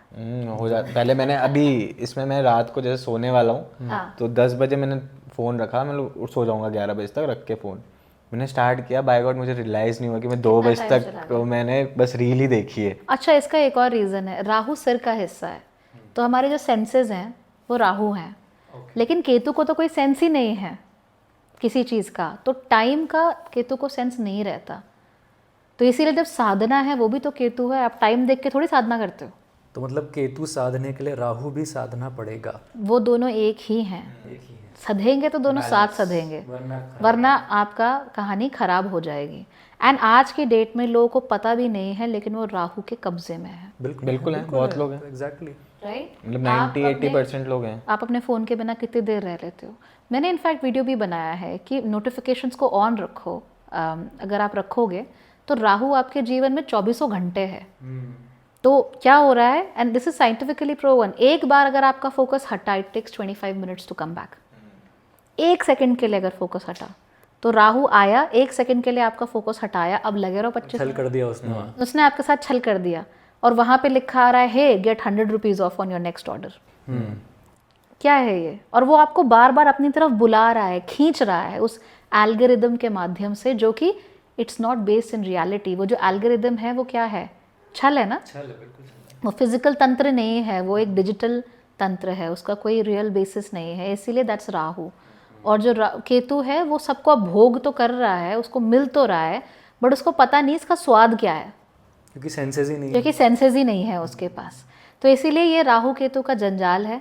जो अपने आप को ऊंचा उठाना चाहता है अपने स्टेशन से ज़िंदगी में, उसके लिए राहु केतु बहुत ज़रूरी हैं।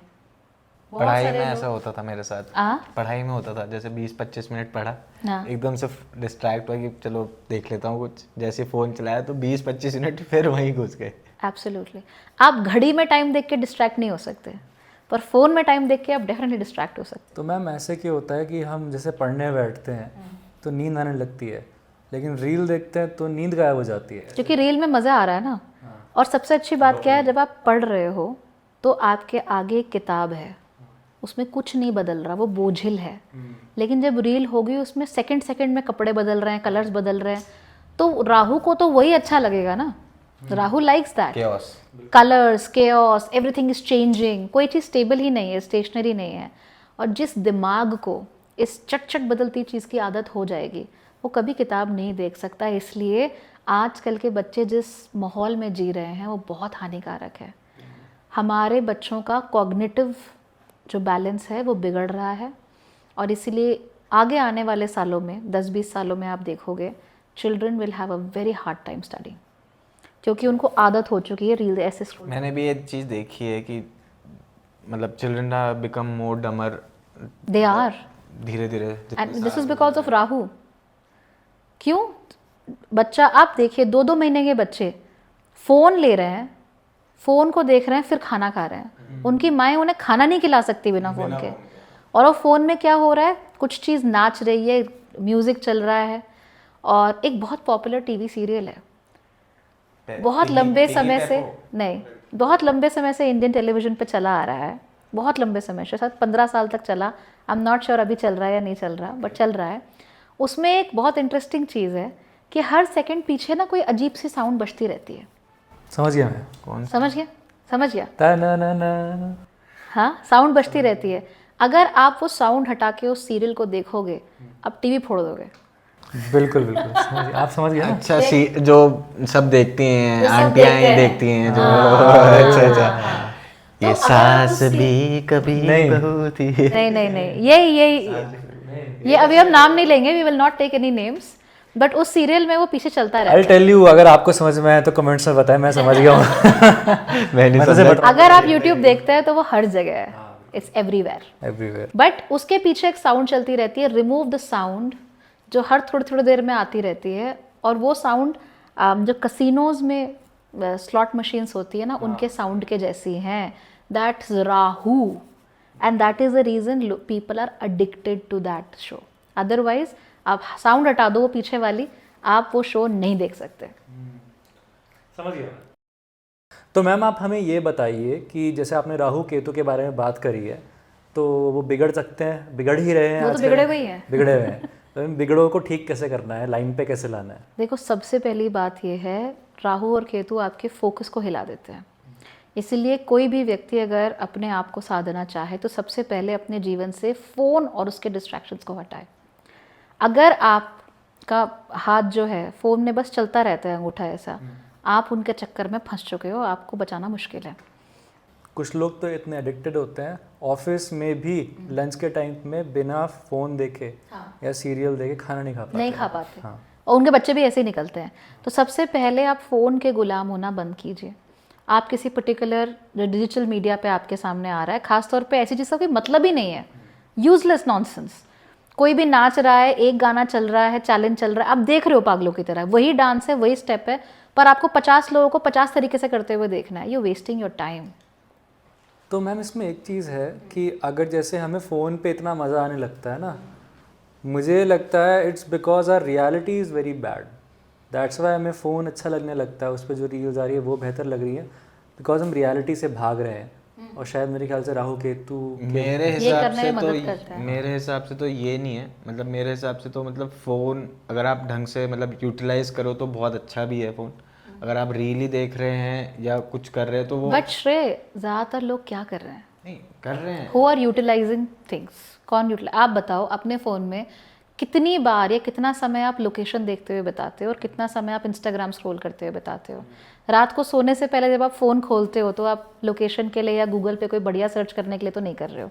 You are doing it because you want to watch Instagram. Messages से ज़्यादा इंस्टाग्राम की नोटिफिकेशंस होती हैं। हाँ, नोटिफिकेशन, तभी तो मैं कहती हूँ नोटिफिकेशंस को ऑफ रखो। You don't need it. इतना कुछ भयानक कभी हो नहीं रहा होता कि आपको कंसिस्टेंट नोटिफिकेशन चाहिए। तो और वो नोटिफिकेशन बार बार हमें खींचती है उस तरफ। तो फर्स्ट ऑफ ऑल अपने फ़ोन के गुलाम मत बनो, दैट्स एसेंशियल। ठीक है, ये बहुत ज़रूरी है। दूसरी बात what you said, real life बहुत इंटरेस्टिंग है। हम सामने बैठे हैं ना, कितना मज़ा आ रहा है, it's fun, right? We are enjoying each others energy, we are feeding off it. मेरा इंप्रेशन आपके ऊपर पड़ेगा, it will change you forever. आपका इंप्रेशन मेरे ऊपर पड़ेगा, it will change me forever. लोगों को पता ही नहीं है, खास तौर पर जो अभी छोटे बच्चे हैं, कि ये इंटरेक्शंस कितने वैल्यूएबल हैं। उन्हें तो ये पता है कि जब मेरा मन करे मैं फ़ोन खोलूं और कुछ भी दिखेगा मुझे। इस फ़ोन से कम कंप्यूटिंग पावर में हमने लोगों को चांद पे भेज दिया था। एग्जैक्टली। एंड इस कंप्यूटिंग पावर के साथ what we are doing, you are watching reels, Netflix, reels, Disney hot, Jio Hotstar. सबसे खतरनाक रील्स हैं क्योंकि वो बहुत शॉर्ट हैं, आपके अटेंशन स्पैन को बर्बाद कर देती हैं। आप 2 महीने रील्स देखो, लगातार देखते रहो, आप कुछ कर ही नहीं सकते। You can't sit properly. ऐसे लोग हैं जो बात चल रही है, and I hate personally this kind of people. बात चल रही है, उनका हाथ फ़ोन में है और घोस्ट स्क्रोलिंग हो रही है। हाँ, बस ऐसे अंगूठा चलता रहता है उनका, कुछ चाहिए उनको, they are waiting for something to happen. उसके बाद वो सोचते हैं कि अरे कुछ हो नहीं रहा है, चलो फेसबुक पे कुछ पोस्ट करते हैं, कहीं कुछ पोस्ट करते हैं, तो 1 लाइक आया, टिंग, dopamine, Rahu is very happy sensory pleasures के साथ। पर वो टिकेगा नहीं, क्योंकि लाइक से आपको कितनी खुशी मिल जाएगी, वो टिकेगी नहीं। उसके बाद आपको वो और चाहिए। और ये एडिक्शन में ऐसे ही होता है। आज आप 1 लाइक से सुखी हो, कल आप 10 से भी सुखी नहीं रहोगे, परसों आप 100 से भी सुखी नहीं रहोगे, तरसों आपको 1000 भी कम पड़ेंगे, and so on and so forth. और अगर आप डिजिटल मीडिया को देखोगे प्रॉपर्ली, वो ऐसा ही है। And that is why conversations like this are so important, because हम चुपचाप शांति से बैठ के बात कर रहे हैं। बिल्कुल। जैसे हम नोटिफिकेशन की बात करी, कई बार ऐसा होता है हम इंस्टाग्राम नहीं भी चला रहे हैं ना, तो भी इंस्टाग्राम हमें फर्जी की नोटिफिकेशन भेजता है। हाँ, फर्जी नोटिफिकेशन जस्ट बिकॉज हम उसे खोल लें, तो उन्हें बंद रखना ही ठीक है। एक फेसबुक पे फीचर आया है कि आप अपना पोस्ट करो, पोस्ट के नीचे @फॉलोवर्स डाल दो, @फॉलोवर्स। तो ज़बरदस्ती कि आपको नहीं देखना मुझे, feeling happy with 29 others, how the hell is that possible? पर ये समझो, ये चीज़ें बहुत ज़रूरी हैं हमारी ही ज़िंदगी में। so many things are happening जो हमें पूरे तरीके से निचोड़ लेती हैं by the end of the day। And इस वजह से आपका चंद्रमा प्रताड़ित होता है, आपका सूर्य प्रताड़ित होता है। चंद्रमा यानी आपकी मानसिकता गई, सूर्य यानी आपकी विल पावर गई। जब वो दोनों चले गए तो फिर you are literally a zombie that exists to increase the views of other people and to increase the egos of other people, to be the employ of the companies.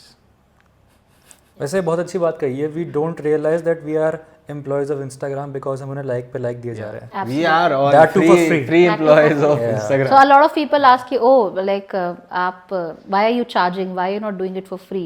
Well wherever you are spending your time you are paying a huge cost. That's आपका समय जो कि precious है और जो कभी वापस नहीं आ सकता. सो अगर कोई ऐसा व्यक्ति है जो इस पॉडकास्ट के अंत तक बना हुआ है तो हम ये कह सकते हैं कि राहु केतु कुछ तो उसके बस में है. अगर वो चला गया 2 मिनट बाद देन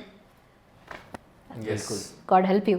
ओके, तो बहुत अच्छी बात कही आपने. ये मतलब ये बहुत रियल लाइफ बात है. मुझे लगता है जिसने भी सुना होगा उसको लाइफ चेंजिंग थॉट है. ये मेरे लिए तो है, आई नो अबाउट श्रेय, उसके लिए भी है. तो अभी हम चलते हैं काल सर्प दोष के ऊपर. वो क्या होता है मैंने बहुत सुना है और बहुत डराया भी जाता है कि जैसे 2 लोग हैं, दोनों को कुछ नहीं मालूम, लेकिन एक ने कह दिया कि काल सर्प दोष लगाया जी. वो भी डरा और सामने वाला भी डर गया, इवन दो उनको नॉलेज नहीं उसके बारे में. नहीं, कई बार तो मैंने ऐसी कुंडली पे भी लगते हुए देखा है जहाँ होना ही नहीं चाहिए. जैसे मेरा एक दोस्त था, उसकी शादी होने वाली थी, तो सामने वालों ने इसलिए मना करा कि काल सर्प दोष था. उसने मान लिया, उसके घर वालों ने मान लिया. देन ही टोल्ड मी यार काल सर्प दोष लगा था इस वजह से नहीं. मैंने कहा क्या होता है काल सर्प दोष? पता नहीं. तो पंडित जी ने कहा इसलिए, तो बाकी पता नहीं क्या होता. हाँ. तो कुंडली अगर आप उसे देखेंगे, स्काई मैप है, 360 डिग्रीज होती हैं. और मैंने थोड़ी देर पहले कहा था कि राहु केतु हमेशा 180 डिग्री पे होते हैं. यानी अगर आप उन्हें कुंडली पे रखोगे तो you can make a straight line between Rahu and Ketu. काल सर्प दोष का जो बेसिक प्रेमिस है वो ये है कि अगर सारे ग्रह राहु केतु के एक साइड आ जाएं तो वो काल सर्प दोष बन जाता है. अब फिर धीमे धीमे करके लोगों ने उसमें अपनी तरफ से फलाना वास्तुकी दोष, ये दोष डालना शुरू कर दिया. बट एक्चुअली में काल सर्प दोष जिस एंगल से देखते हैं वैसा है ही नहीं. बात क्या होती है कि जब बहुत सारे ग्रह एक साथ आ जाते हैं तो वो एक साथ आकर एक दूसरे के साथ इंटरैक्ट करते हैं, उनकी एनर्जीज इंटरैक्ट करती है और हर बार अच्छी एनर्जी इंटरैक्ट नहीं करती. तो इस वजह से जीवन में कुछ तकलीफ़ें आ सकती हैं. यूजुअली जो एक तकलीफ सबके साथ होती है वो ये होती है, they feel like a pressure cooker.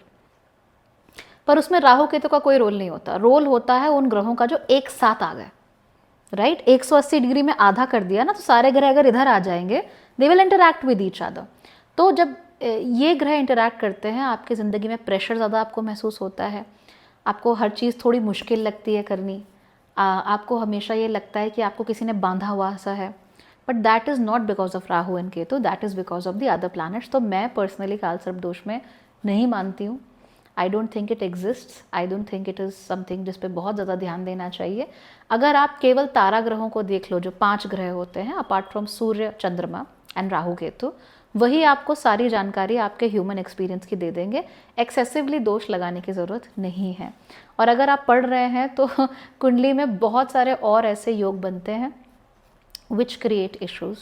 काल सर्प दोष is not even that powerful. तो कोई अगर आपको काल सर्प दोष बोले कि दोष है, पूजा करा लो, ऐसा करा लो, वैसा करा लो, please go to a better astrologer and understand what is happening. Because as I said, जिसको हम काल सर्प दोष बोल रहे हैं उसमें राहु केतु का रोल ही नहीं है. रोल है बाकी ग्रहों का जो एक दूसरे की गोद में जाकर बैठे हुए हैं. नहीं, जैसे आपने बात करी ना, you should go to a better astrologer, ये आपने सही बात कही. क्योंकि इवन मैं भी कुछ एस्ट्रोलॉजर्स पे देखा है मैंने अपने सामने. व्हाट दे डू इज़ कि कोई अगर रीज़न पूछता है ना तो they don't tell, because they treat the person जो पूछ रहा है कि आपकी बुद्धि नहीं है इतना समझने की, इसलिए आपको बताना भी ज़रूरी नहीं है. तो वो उनको मना कर देते हैं डायरेक्टली इनडायरेक्टली, पर रीज़न बताते नहीं है, जो एक बहुत गलत चीज़ है. अगर कोई आपके पास एडवाइस लेने आ रहा है, यू शुड टेल देम. जितना हो सके उनको समझाने की कोशिश करनी चाहिए. एंड तभी मुझे लगता है कि अगर आपको कोई काल सर्प दोष के बारे में बता के डरा रहा है, you should go to a better person. Absolutely. अब वहाँ पे काल सर्प दोष बोल दिया, लेकिन असल में काम कर रहे हैं सूर्य और शनि जो एक साथ बैठे हुए हैं.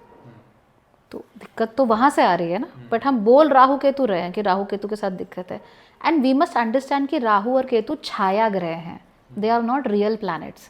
वैदिक एस्ट्रोलॉजी इस बात को कहती है, they are not real planets. आप उन्हें नंगी आंखों से आसमान में नहीं देख सकते. प्रकाश ग्रह मानते हैं हम सूर्य और चंद्रमा को कि वो हमें रोशनी देते हैं. So they are a different category.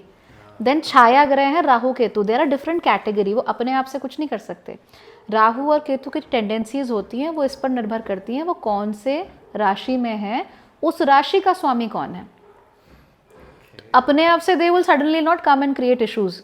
उनमें क्षमता ही नहीं है इतनी. और बीच में आते हैं तारा ग्रह. तारा ग्रह यानी जिनको हम आसमान में नंगी आंखों से देख सकते हैं. ये कौन से हो गए? मंगल, बुध, जुपिटर यानी कि गुरु, उसके साथ शुक्र और शनि, और ये जो ग्रह होते हैं आपका जो ह्यूमन एक्सपीरियंस है इससे दिखता है।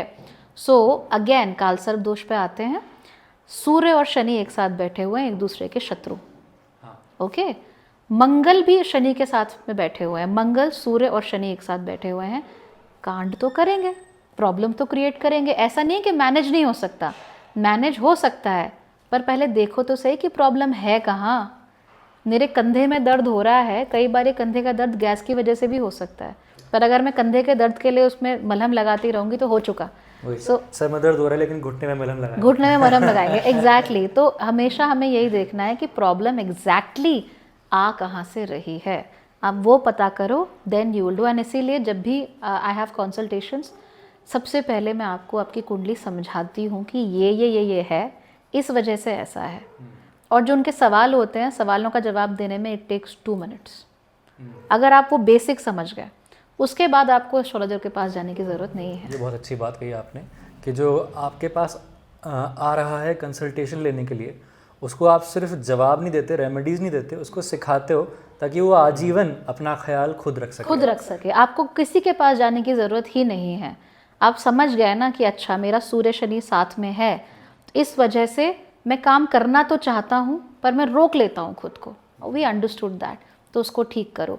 मुझे पता है कि मेरी कुंडली में अमावस योग है, यानी कि मेरा जन्म अमावस के दिन हुआ है, तो मैं ये जानती हूँ कि भाई किसी व्यक्ति का सजेशन मुझ पर बहुत जल्दी असर डाल सकता है, तो मैं सोच समझ के लोगों से बात करूँगी, सोच समझ के एडवाइस लूँगी।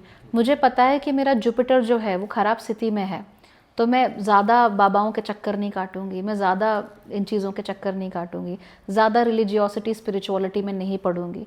मुझे पता है मेरे मरकरी में समस्या है, तो मैं क्रिटिकल थिंकिंग स्किल्स अपनी डेवलप करूंगी, और वो लाइफ टाइम होता है। अगेन इट्स नॉट लाइक कि मैंने बुद्ध का जेम एमरल्ड पहन लिया and everything is okay. I really wish ऐसा होता, बट ऐसा नहीं होता। It's a cohesive approach. हाँ, इट्स अ होलिस्टिक अप्रोच कि आपको हर एंगल को ठीक करना पड़ेगा, हर एक खाने को धीरे धीरे ठीक करना पड़ेगा, तब कुछ बेहतर होगा। It's about energies, it's about your discipline, तुम्हारी आदतें जो भी है उससे आप ठीक कर सकते हो। बिल्कुल आराम से ठीक कर सकते हो। उसके लिए आपको कोई महंगा पूजा, कोई महंगा जेमस्टोन पहनने की कोई ज़रूरत नहीं है। बहुत सारी चीज़ें केवल लाइफस्टाइल से ठीक हो जाती है। और लाइफस्टाइल से अच्छी चीज़ क्या होती है, अगर आपका माइंडसेट और लाइफस्टाइल बदल गया एक बार, तो वो ज़िंदगी भर आपके साथ रहेगा। फिर दशा महादशा कुछ भी चल रही हो, आसमान में कुछ भी चल रहा हो, आप बच जाओगे। बहुत सारे लोग बच जाते हैं 7.5 से, कुछ नहीं होता, उल्टा अच्छा होता है। क्यों होता है? Because they are doing something right, and वो हमेशा से करते आ रहे हैं। तो शनिदेव ऐसे नहीं बोलेंगे कि अच्छा 7.5 शुरू हुई और तो सुधर गया, मैं तो हमेशा से यही कर रहा था। तभी एक बेटर अंडरस्टैंडिंग चाहिए आपको अपने एस्ट्रोलॉजी समझने के लिए, और आपको एक बेटर एस्ट्रोलॉजर भी चाहिए उसके लिए। एब्सोल्युटली। तो आप ये नहीं कह सकते कि फ्री चैट, मेरी शादी कब होगी, बच्चा आपकी शादी 1 साल में वो जो ऐप चल रही है आजकल बहुत सारी है आजकल, तो बहुत सारी चल रही है, बहुत सारी है। Again see, as a business perspective it's correct, but as a person perspective probably not. क्योंकि जेन्युइनली स्पीकिंग कोई भी व्यक्ति ढूंढना चाहे तो 1 साल में शादी नहीं कर सकता क्या? बिल्कुल कोई भी कर सकता है, that's not a big deal. तो इस तरह की चीज़ें। और ऐसे भी बहुत सारे लोग होते हैं जिन्हें बहुत बुरी बातें बोल के ना डरा देते हैं हमेशा के लिए, कि तुम्हारा कुछ नहीं हो सकता, तुम्हारी शादी नहीं हो सकती, तुम्हारा घर नहीं बन सकता। ऐसे करके लोगों के मन में घबराहट हमेशा के लिए बैठ जाती है। हमें घबराहट नहीं करनी, हमें बताना है कि ये करो तो ठीक हो जाएगा। प्रॉब्ली शायद बंगला ना बना पाए, पर 2 कमरों का सेट तो डाल ही लेगा अपना, तो हमें उसकी मदद करनी है। एंड इसीलिए एस्ट्रोलॉजर बड़ा ज़रूरी है। अगर एस्ट्रोलॉजर को आपके लगता है कि सरकारी नौकरी is the be all and and all, तो वो आपको गाइड भी वैसे ही करेगा। अगर उसे लगता है कि 22 साल की उम्र शादी करने के लिए बहुत ज़्यादा है, तो वो गाइड भी वैसे ही करेगा। सो यू पर्सनल बायस भी आता ही है। 100%। कोई भी चीज़ हो, पर्सनल बायस उसमें होगा ही। सो यू नीड समबडी दिमाग थोड़ा खुला हुआ, neutral, as neutral as possible, as possible. Okay, तो मैम शनि ढैया क्या होता है? ये तो मैंने जब मैं रिसर्च कर रहा था तब मैंने ये चीज़ सुनी, मैंने आज तक नहीं सुनी थी। मैंने कहा नाम से तो बड़ा ज़बरदस्त चीज़ लग रही है, कुछ होने वाला है अब। तो ये बताइए क्या होता है? जब हम किसी को 7.5 नहीं बोल पाते तो हम ढैया बोल देते हैं। Trade secret.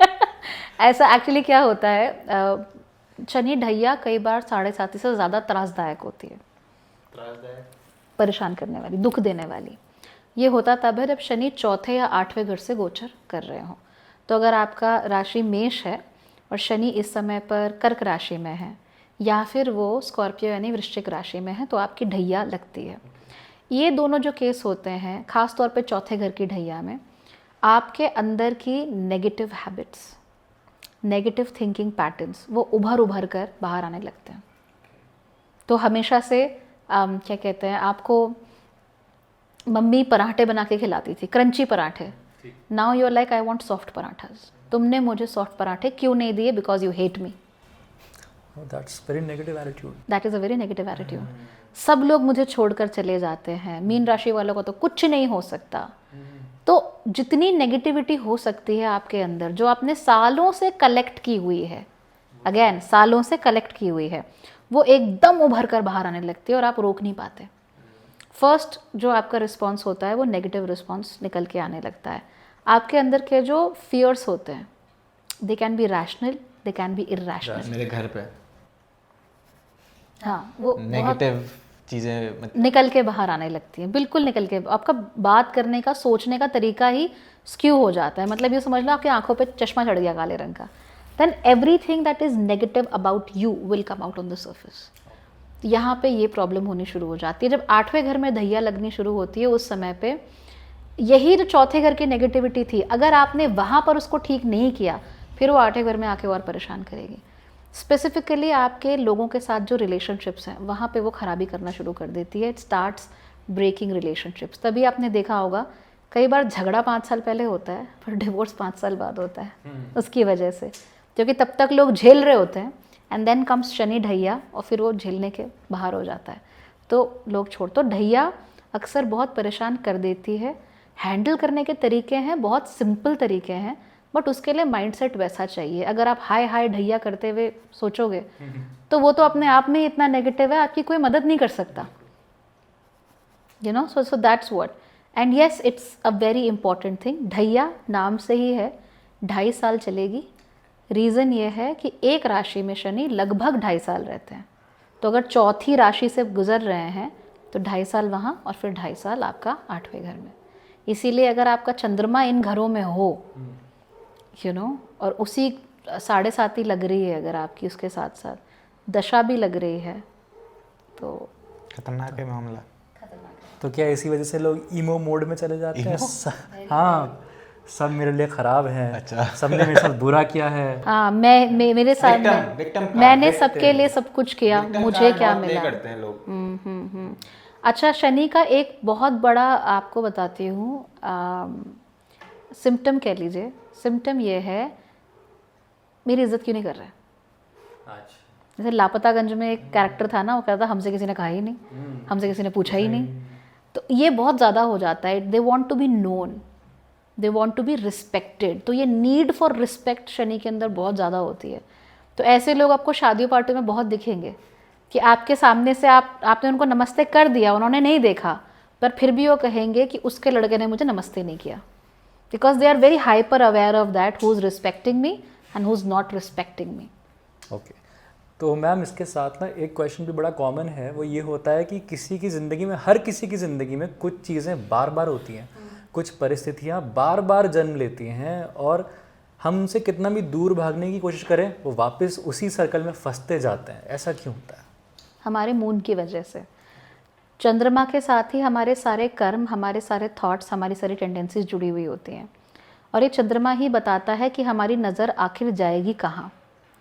अब अगर वहाँ पे 5 लोग खड़े हों तो भी हम एक खास प्रकार के व्यक्ति की तरफ ही देखेंगे, हम उसे कंट्रोल नहीं कर सकते। वो प्रकाश ग्रह है ना, प्रकाश ग्रह यानी रोशनी देने वाला, उसकी नज़र उधर ही जाएगी। वो जो रोशनी है, वो फ्लैश लाइट है, वो उधर ही जाएगी। तो ऐसे में हम एनर्जेटिक लेवल पर चीज़ें समझते हैं और वहीं दौड़ते चले जाते हैं। ये कार्मिक चीज़ें होती है, साइकिल्स में चलती रहती है। तो जैसे सूर्य है, वो 1 साल में अपना पूरा चक्कर 12 राशियों का ख़त्म कर लेते हैं। बुध भी कर लेते हैं, मंगल को थोड़ा टाइम लगता है, शुक्र भी कर लेते हैं। तो जितनी बार वो वापस लौट कर उस पोजीशन में आते रहते हैं, वैसी ही परिस्थिति दोबारा बनती है ऑलवेज। जैसे बहुत सारे लोग दिख जाएंगे, हर जनवरी उनके लिए इतना बेकार जाता है कि मतलब खून के आंसू रो देते हैं। उसके बाद जैसे जनवरी गया एवरीथिंग इज़ ओके। क्यों? क्योंकि वहाँ पे सूर्य या ग्रह एक खास पोजीशन में होते हैं जो उनके लिए ठीक नहीं बट ये कुछ टाइम पीरियड के लिए ही होगा ना, जैसे हमेशा ज़िंदगी भर तो नहीं चलेगा कि जनवरी खराब जा रहा है तो जनवरी खराब जा रहा है। अगर आप उससे उबर जाओ, अगर आप उसमें जो प्रॉब्लम है उसे ठीक कर लो, तो वो चैलेंज फिर दोबारा नहीं आता। बट अगर आप उसको ठीक नहीं करोगे, समझ ही नहीं पाए, आपको नहीं कर पाए, अगेन बोध नहीं है, अवेयरनेस नहीं है, तो वो वापस आता चला जाएगा। रिलेशनशिप्स में बहुत होता है, हम अक्सर एक ही तरह के लोगों के पीछे जाते हैं। तो मैम जैसे ये चीज़ ना मैंने अपने दोस्त के जीवन में भी देखा था। होता क्या था कि उसको बार बार ऑनलाइन प्यार हो जाता था एक ही तरह की लड़कियों से, दिखने में भी एक जैसी थी, फैमिली बैकग्राउंड भी लगभग एक जैसा था। एक से फेसबुक पे हुआ, एक से इंस्टाग्राम पे हुआ, कुछ सालों के इंटरवल में, और दोनों से उसका प्यार टूटा। तो यही मैं कह रहा था कि एक सिचुएशन बार बार आती है तो उसे क्या करना चाहिए अब? हाँ, मैंने कहा ना, उसका जो प्रकाश है, उसका देखना जो है, नज़र जो है, दैट्स इम्पॉर्टेंट। तो नज़र हमेशा एक ही तरफ जाती है, वो नज़र इस पर डिपेंड करती है आपका चंद्रमा स्पेसिफिकली कहाँ है, आप वहीं देखोगे। भीड़ में भी आप वहीं जाओगे। इंस्टाग्राम पर भी उस वैसी ही लड़की से मिला, कितनी लड़कियां इंस्टाग्राम पे, फेसबुक पे बहुत सारी है, बट उसकी नज़र वहीं जाएगी। अब जब तक वो उसे फिगर आउट नहीं करेगा कि ये क्या है, क्यों है, और मैं इस इंसान के प्रति आकर्षित क्यों होता हूँ। यूजुअली जब आप कुंडली देखते हो ना, first house is the self, 7th house is the spouse और जो उसके साथ प्यार करते हो। फर्स्ट हाउस यानी आप में जो है, 7th यानी आप में जो नहीं है। तो जब हम किसी व्यक्ति की तरफ देखते हैं, उसकी तरफ आकर्षित होते हैं, तो एक आकर्षण, वीनस, वो तो अलग चीज़ है। एनर्जेटिक लेवल पे हम कुछ खोज रहे होते हैं, वो हमें वहाँ मिलता है। तो उसके अंदर कुछ है, कोई नीड है जो फुलफ़िल नहीं हो रही है खुद से। तो उस नीड को फुलफ़िल करने के लिए क्या ये जो व्यक्ति है, ये ऐसा महसूस करना चाहता है कि I am the king of the world, I am everything. अगर ऐसा है तो वो ऐसी ही लड़की को खोजेगा जो उसे कुछ समझे। जो लड़की उसे कुछ नहीं समझेगी, जो लड़की उसको डिसमिस कर देगी, वो उसके पास कभी जाएगा ही नहीं। तो वो एक खास तरह की लड़कियों की तरफ ही आकर्षित, उसको भी नहीं मालूम कि उसकी ये नीड है, that I want to feel like something, लेकिन एनर्जेटिकली वो वहीं जाएगा बिकॉज उसकी नज़र ही वो है, उसका चंद्रमा ही वो उससे करवाता है। ये साइकिल दोबारा रिपीट होगी? जब तक उसको समझ में नहीं आता तब तक वो रिपीट होती चली जाएगी। वैसे मैंने अपनी समझ से उसे बताया था कि देख तेरे साथ वही दोबारा रिपीट हुआ, वहीं स्क्वायर वन पे आके वहीं खड़े हो गए आप। सेम लड़कियां दोनों की दोनों, इवन उनके नाम का फर्स्ट अल्फ़ाबेट भी सेम था, दिखने में भी सेम। तो अभी उसे क्या बताऊं, क्या करे भाई तू कि ये सब ना हो दोबारा? सबसे पहले उसको ये तो समझना चाहिए ना कि उनसे उसे ऐसा क्या, मतलब उसकी कौन सी एनर्जेटिक नीड फुलफिल हो रही है उसकी। मैंने कहा ना, अटेंशन। तो अगर खाली अटेंशन की नीड फुलफिल हो रही है, तो जहाँ से उसको लगता है कि अच्छा ठीक है, maybe I am not good enough, तो वो कैसी लड़की ढूंढेगा जो उससे भी बदतर हो, जो just saying sorry to whoever it is, कोई नहीं, but on a very objective note, जो उससे बदतर हो, तो वो उसको, जैसे जो 10,000 कमाता है उसके लिए 50,000 कमाने वाला बहुत बड़ी चीज़ है। बिल्कुल। तो अगर मैं 50,000 रुपये कमाती हूँ and I want to feel like I am something, तो मैं 1 लाख कमाने वालों के ग्रुप में रहूंगी या 10,000 कमाने वालों के ग्रुप में? अगर आपको ईगो नेगेटिव है तो हाँ, अगर मुझे भाई बड़ा दिखाना है, आई एम ऑल दैट, है ना, मैं ठेले से नहीं खाती बन टिक्की, मैं तो मैकडोनल्ड से खाती हूँ, so I obviously want to go there. But अगर कोई ऐसा है जिसके लिए मैकडोनल्ड स्ट्रीट है, तो मैं उसके साथ क्यों बैठूंगी, है ना? और मेरी सैलरी मुझे अलाउ ही नहीं करती कि मैं उसके आगे जाऊँ। I will actively look for people. Again energetic है और हमारी आंख ढूंढ रही है हमारी नीड को फुलफिल करने के लिए। I want to feel great, so I automatically, मुझे भी नहीं पता, सबकॉन्शियस हो रहा है, start looking for people who make me feel great. तो मुझे ये लगता है अब कि क्योंकि वो अटेंशन ढूंढ रहा है, तो मे बी उसके अंदर सेल्फ लव और सेल्फ एक्सेप्टेंस, सेल्फ एप्रिसिएशन की कमी है। तो अगर वो उसको ठीक कर ले, अगर वो उसको अवेयरनेस तो हो, बोध तो हो, अगर वो उसको ठीक कर ले, फिर वो दूसरी तरह की लड़कियों की तरफ जाएगा। मैं उसको भी यही बताऊंगा, नेचुरल है कि क्योंकि वो नीड फुलफिल हो गई है ना उसकी। अगर अटेंशन ही अटेंशन चाहिए अगर, तो फिर तो जो भी उसको बड़ा समझे वहीं जाएगा। लेकिन अगर उसको बोध हो गया कि ठीक है भाई, मुझे अपने आप से प्यार करना है, मैं खुद में कुछ बनूं, फिर वो जो लड़की ढूंढेगा वो लड़की अलग किस्म की होगी, उसकी नज़र बदलेगी, सेटल होगी। शायद उसका नाम भी उसी अक्षर से शुरू होता हो, पर वो भी थोड़ी अवेयर होगी खुद को लेके। मे बी शायद वो कुछ वैसी ही दिखती हो, नॉट एग्जैक्टली बट कुछ वैसी ही दिखती हो, but a better version of what he was looking at. Again चेतना के 3 लेवल, अभी वो आसुरी लेवल पर है, so he just wants attention. कल को ये लड़का अगर 2-3 साल रिलेशनशिप में रह के शादी करेगा ना, कुछ निकल के नहीं आएगा, क्योंकि शादी सिर्फ अटेंशन के लिए हुई थी, प्यार अटेंशन के लिए हुआ था, लेकिन शादी तो अटेंशन के लिए नहीं होती ना, शादी निभाने के लिए होती है। The relationship will break apart, तो दैट्स द की।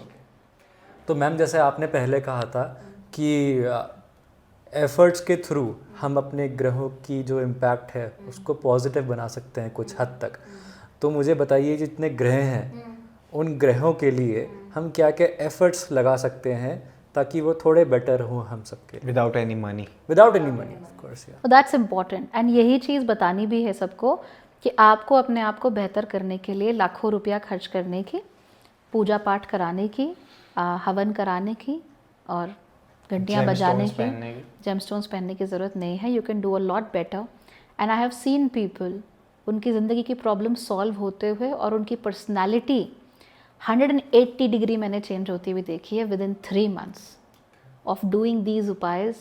0 मनी, आपको 1 रुपया नहीं खर्च करना, और अगर जो कर लेता है उसकी लाइफ बदल जाती है। सो लेट्स 9 ग्रह हैं, 9 ग्रहों में से सबसे इम्पॉर्टेंट जो 2 ग्रह हैं उनसे स्टार्ट करते हैं। सबसे पहले सूर्य। सूर्य को अगर आपको मजबूत करना है, स्पेशली एज अ मैन, अगर आप पुरुष हैं तो आपके लिए सूर्य बहुत महत्वपूर्ण है। उसके लिए सबसे अच्छा उपाय ये है कि आप सूर्य से आधे घंटे पहले उठ जाएं सूर्य उगने से।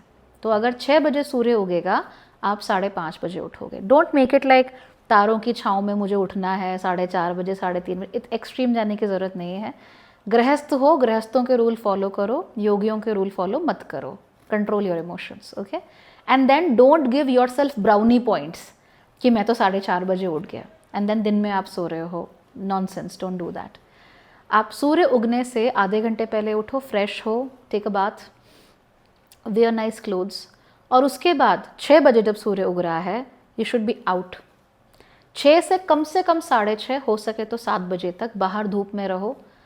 बारिश आ रही है बालकनी में खड़े रहो, बर्फ़ पड़ रही है बालकनी में खड़े रहो, जो हो रहा है हो, पर अगर 6 बजे आपको उठना है तो उठना है।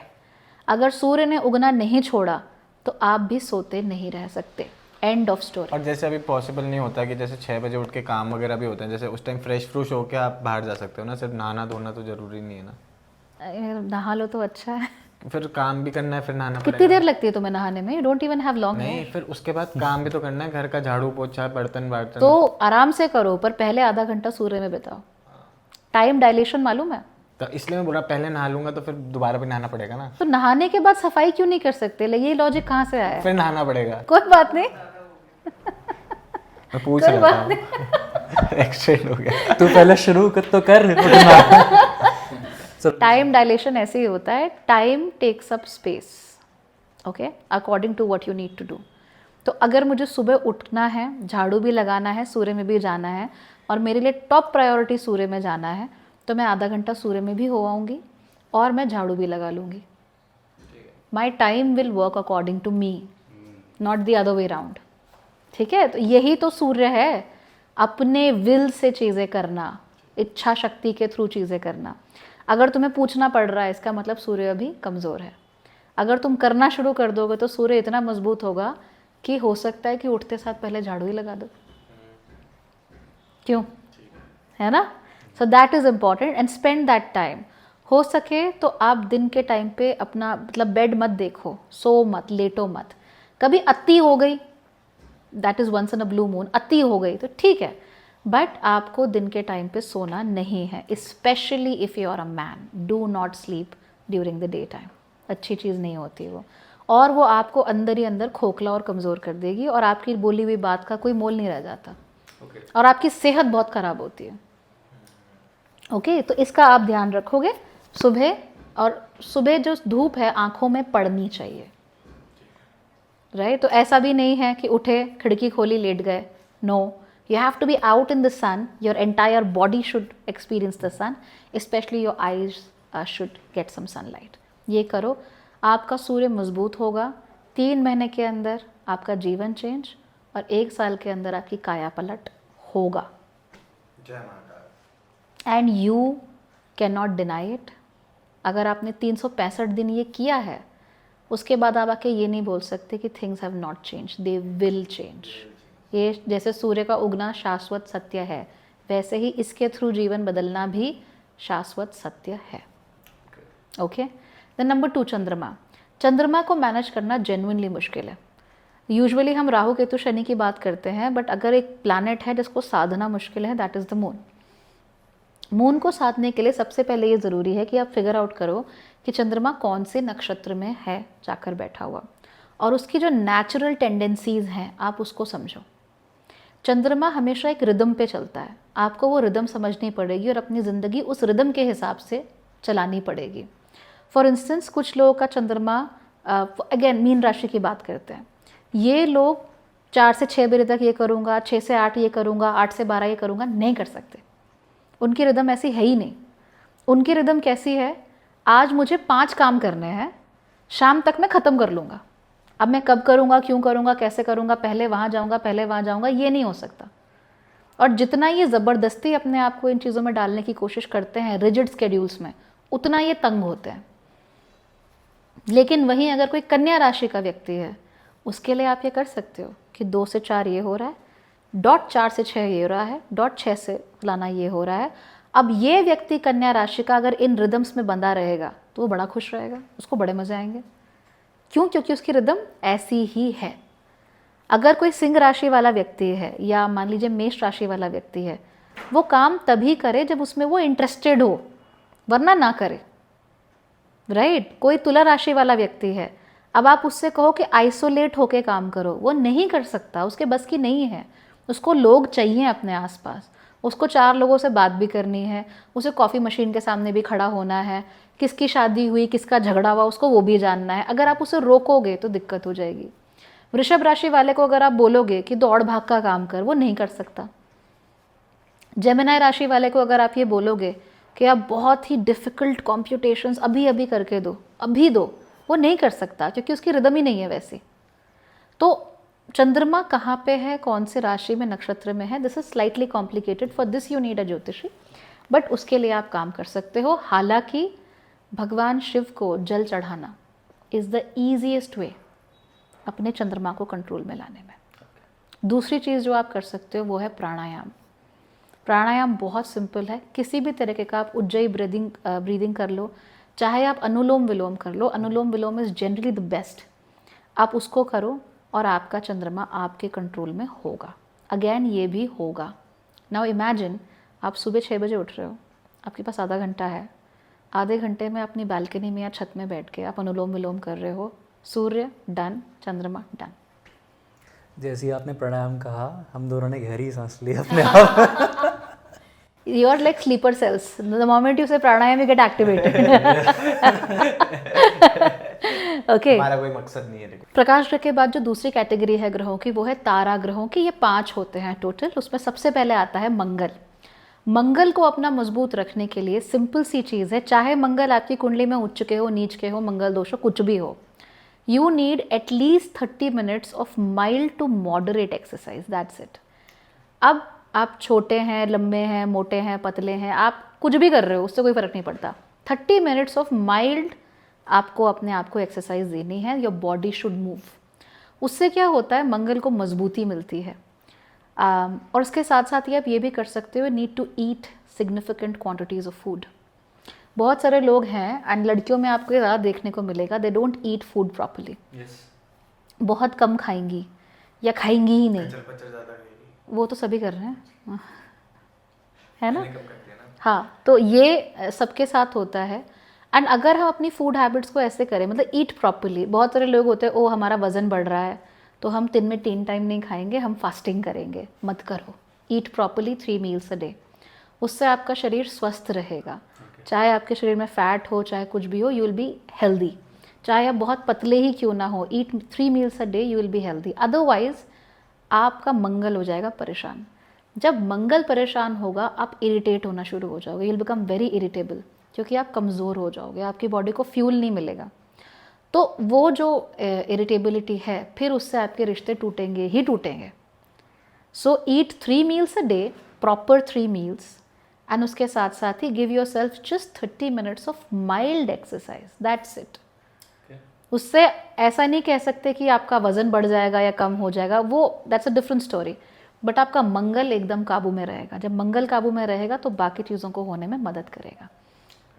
And have a proper breakfast, सुबह उठते ही मंगल को खाना चाहिए। हैव, उठते ही गिव इट ब्रेकफास्ट। मेरा एक दोस्त है वो, नहा धो के नहीं?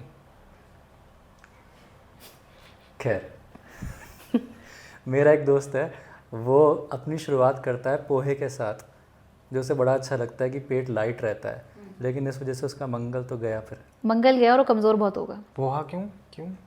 It's not a good hearty breakfast for a grown man. a lot of people do it. और दलिया और पोहा खा रहे हैं? नहीं, it's not a good hearty breakfast. आप क्या खा रहे हो? It's just wheat and rice, carbohydrates. ये ब्रेकफास्ट तो नहीं हुआ ना। कैसा ब्रेकफास्ट खाना चाहिए? हैव सम प्रोटीन, फैट्स भी ज़रूरी है, फैट्स भी घी, ज़रूरी हैं। मक्खन। थोड़ा अच्छा ब्रेकफास्ट खाओ ताकि पूरा दिन शरीर में एनर्जी रहे।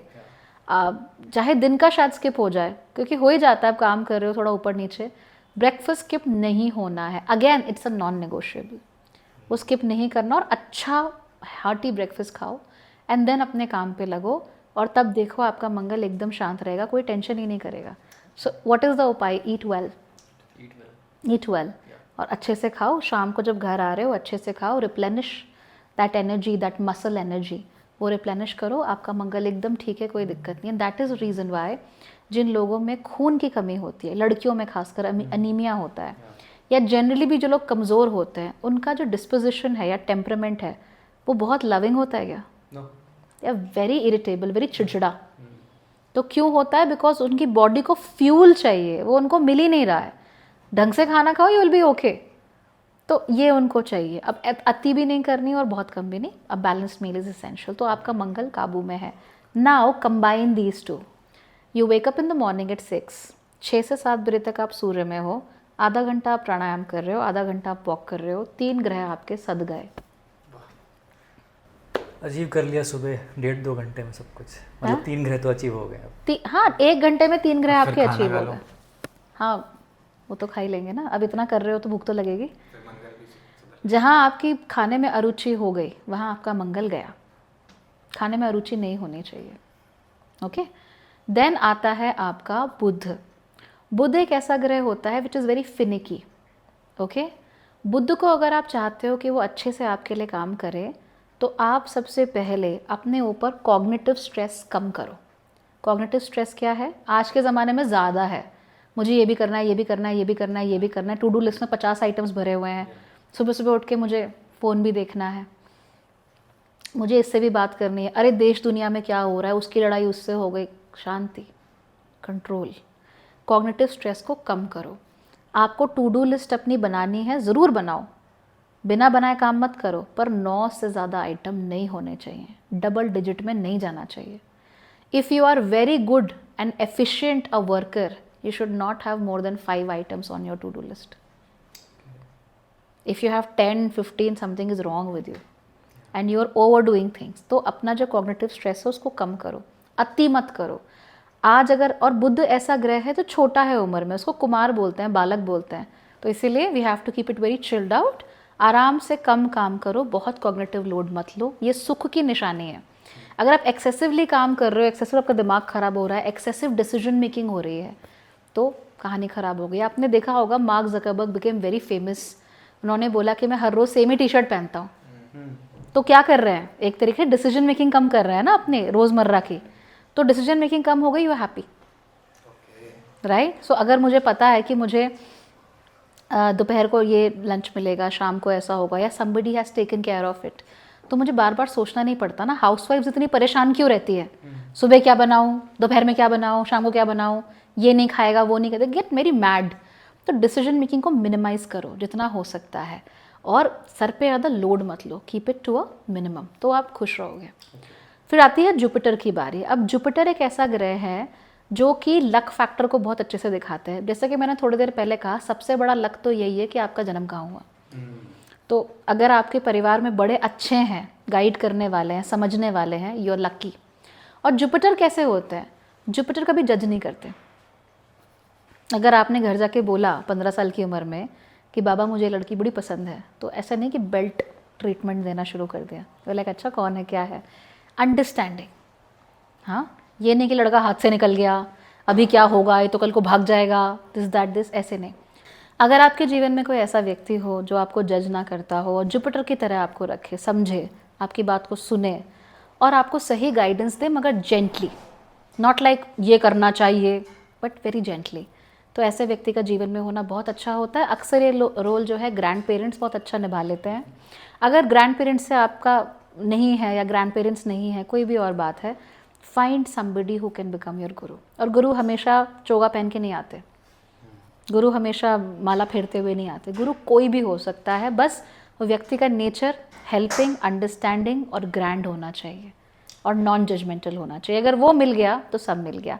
अगर बिल्कुल ही कहानी ख़राब है, कोई नहीं मिल रहा है, तो आप केले के पेड़ में क्या कहते हैं, अपने घर पे रखो, चाहो तो दिया जला के ओम ग्राम ग्रीम ग्रोम सह गुरुवे नमः का जाप भी कर सकते हो, but that is last ditch effort, last ditch effort, तो वो आपकी मदद कर देगी। इससे मतलब अगर आपने जो ये बोला कि केले के पेड़ में करके दिया, तो इससे मतलब क्या फ़र्क पड़ता है? मतलब एक आपके सबकॉन्शियस माइंड में जा रहा है कि आपने इसको गुरु मान रखा, क्या हाँ, मतलब क्या है? जब आप वो केले के पेड़ में अब जब दिया जलाते हो, तो आप केले के पेड़ को अपना गुरु या आधार मानकर उसको दिया जलाते हो गुरुवार के दिन। सो बेसिकली जब कोई है ही नहीं तो आप उसको मान रहे हो, ये हम करते हैं। और दिया जलाना इस एक तरीके से पॉजिटिव एनर्जी करता है और लाइट आपके जीवन में लेके आता है। So that's there, but as I said, it's a last ditch effort. ऐसा इतना नहीं होना चाहिए ख़राब कि आपको कोई मिले ही ना। तो आपके टीचर हो सकते हैं, बड़े भाई बहन हो सकते हैं, कोई भी हो सकते हैं, और कोई ना कोई मिल ही जाता है अक्सर, ठीक है। उसके बाद आता है हमारा शुक्र। शुक्र बड़ा इंपॉर्टेंट ग्रह है, खास तौर पे अगर आप स्त्री हैं तो it's a very important planet, but हर किसी के लिए ही। Look good, take care of yourself, बालों का, चेहरे का, कपड़ों का ध्यान रखो, अच्छे कपड़े पहनो, अच्छे दिखो, अच्छे माहौल में उठो बैठो, एस्थेटिकली प्लीजिंग होना चाहिए। थोड़ा स्किन केयर करो, थोड़ा हेयर केयर करो, and it actually helps a lot, क्योंकि शुक्र को ये चीज़ें बहुत अच्छी लगती हैं। अगर आपको एक्सेसिव स्वेटिंग हो रही है तो ये शुक्र के ख़राब होने का बहुत बड़ा इंडिकेटर होता है। स्वेटिंग हो ही नहीं रही है, ये भी शुक्र के ख़राब होने का बहुत बड़ा इंडिकेटर होता है। सो वी वांट कि रेगुलर स्वेटिंग हो, और आप पानी अच्छे से पियो 3 litres a day, and you take very good care of your looks, उससे बहुत मदद मिलती है। अडॉर्न करो अपने आप को, अगर आप लड़का भी हो तो भी लुक गुड। लड़कों में बड़ी प्रॉब्लम होती है, कुछ भी पहन लिया चले गए, है ना, वही शूज़ कल थे, वही सॉक्स कल थे, आज भी पहन लिए। नहीं, we are clean things, we are good things. अपना कमरा ठीक रखो, चीज़ें संभाल के रखो, घर अच्छा रखो।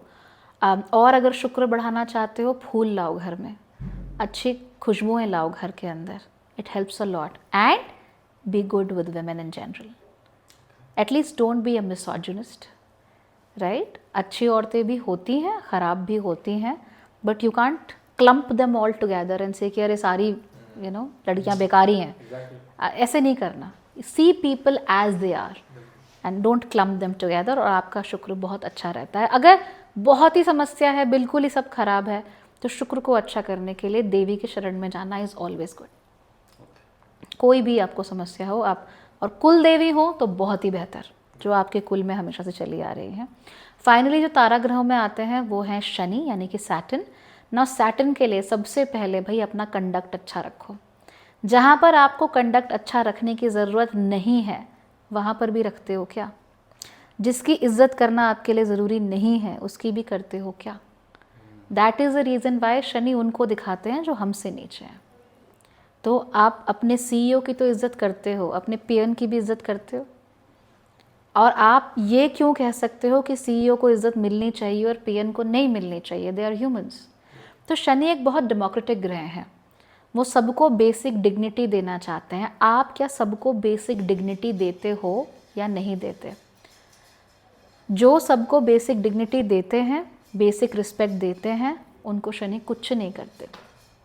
जो दूसरी आत्माओं की सेवा करते हैं उन्हें शनि कुछ नहीं करते। और सेवा का मतलब अगेन वो नहीं है कि मैं किसी ऑर्फनेज में चले जाऊं, वहाँ पे खूब सारे बिस्किट के पैकेट ले आऊँ, डिस्ट्रीब्यूट करूँ, फ़ोटो खिंचवाऊँ।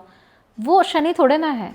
शनि तब है कि आपको कोई मिला, उसको ज़रूरत थी, आपने उसकी मदद की और इज़्ज़त के साथ मदद की। जस्ट बिकॉज उसको ज़रूरत है इसीलिए उसको ऊपर एहसान जता के मदद नहीं की, इज़्ज़त के साथ मदद की। तो अगर आप ऐसा करोगे तो आपके शनि आपको कभी तंग नहीं करेंगे। इन जनरल जब आप जनता के साथ अच्छे रहते हो, लोगों को गंदी तरह से ट्रीट नहीं करते हो, आपके शनि अच्छे रहते हैं। इन जनरल जब आप किसी को ना माई बाप समझते हो और ना ही आप किसी को अपने नीचे एकदम बंधुआ मजदूर की श्रेणी में रखते हो, आपके शनि अच्छे रहते हैं। तो आप do you believe in basic human dignity और not? Do you believe in basic equality और नॉट? अगर आप उसमें यकीन रखते हो, शनि आपको परेशान नहीं करेंगे। इसके साथ साथ ही अपना कंडक्ट, आचार विचार अच्छा रखो, शिष्टाचार सीखो। अ लॉट ऑफ पीपल आजकल शिष्टाचार सीखना ही नहीं है, एथिक्स की कोई वैल्यू नहीं है। इंडिया में तो वर्क एथिक्स नाम की चीज़ ही नहीं है, लोगों को पता ही नहीं है। हाँ, एथिकली हमें बिहेव ही नहीं करना है।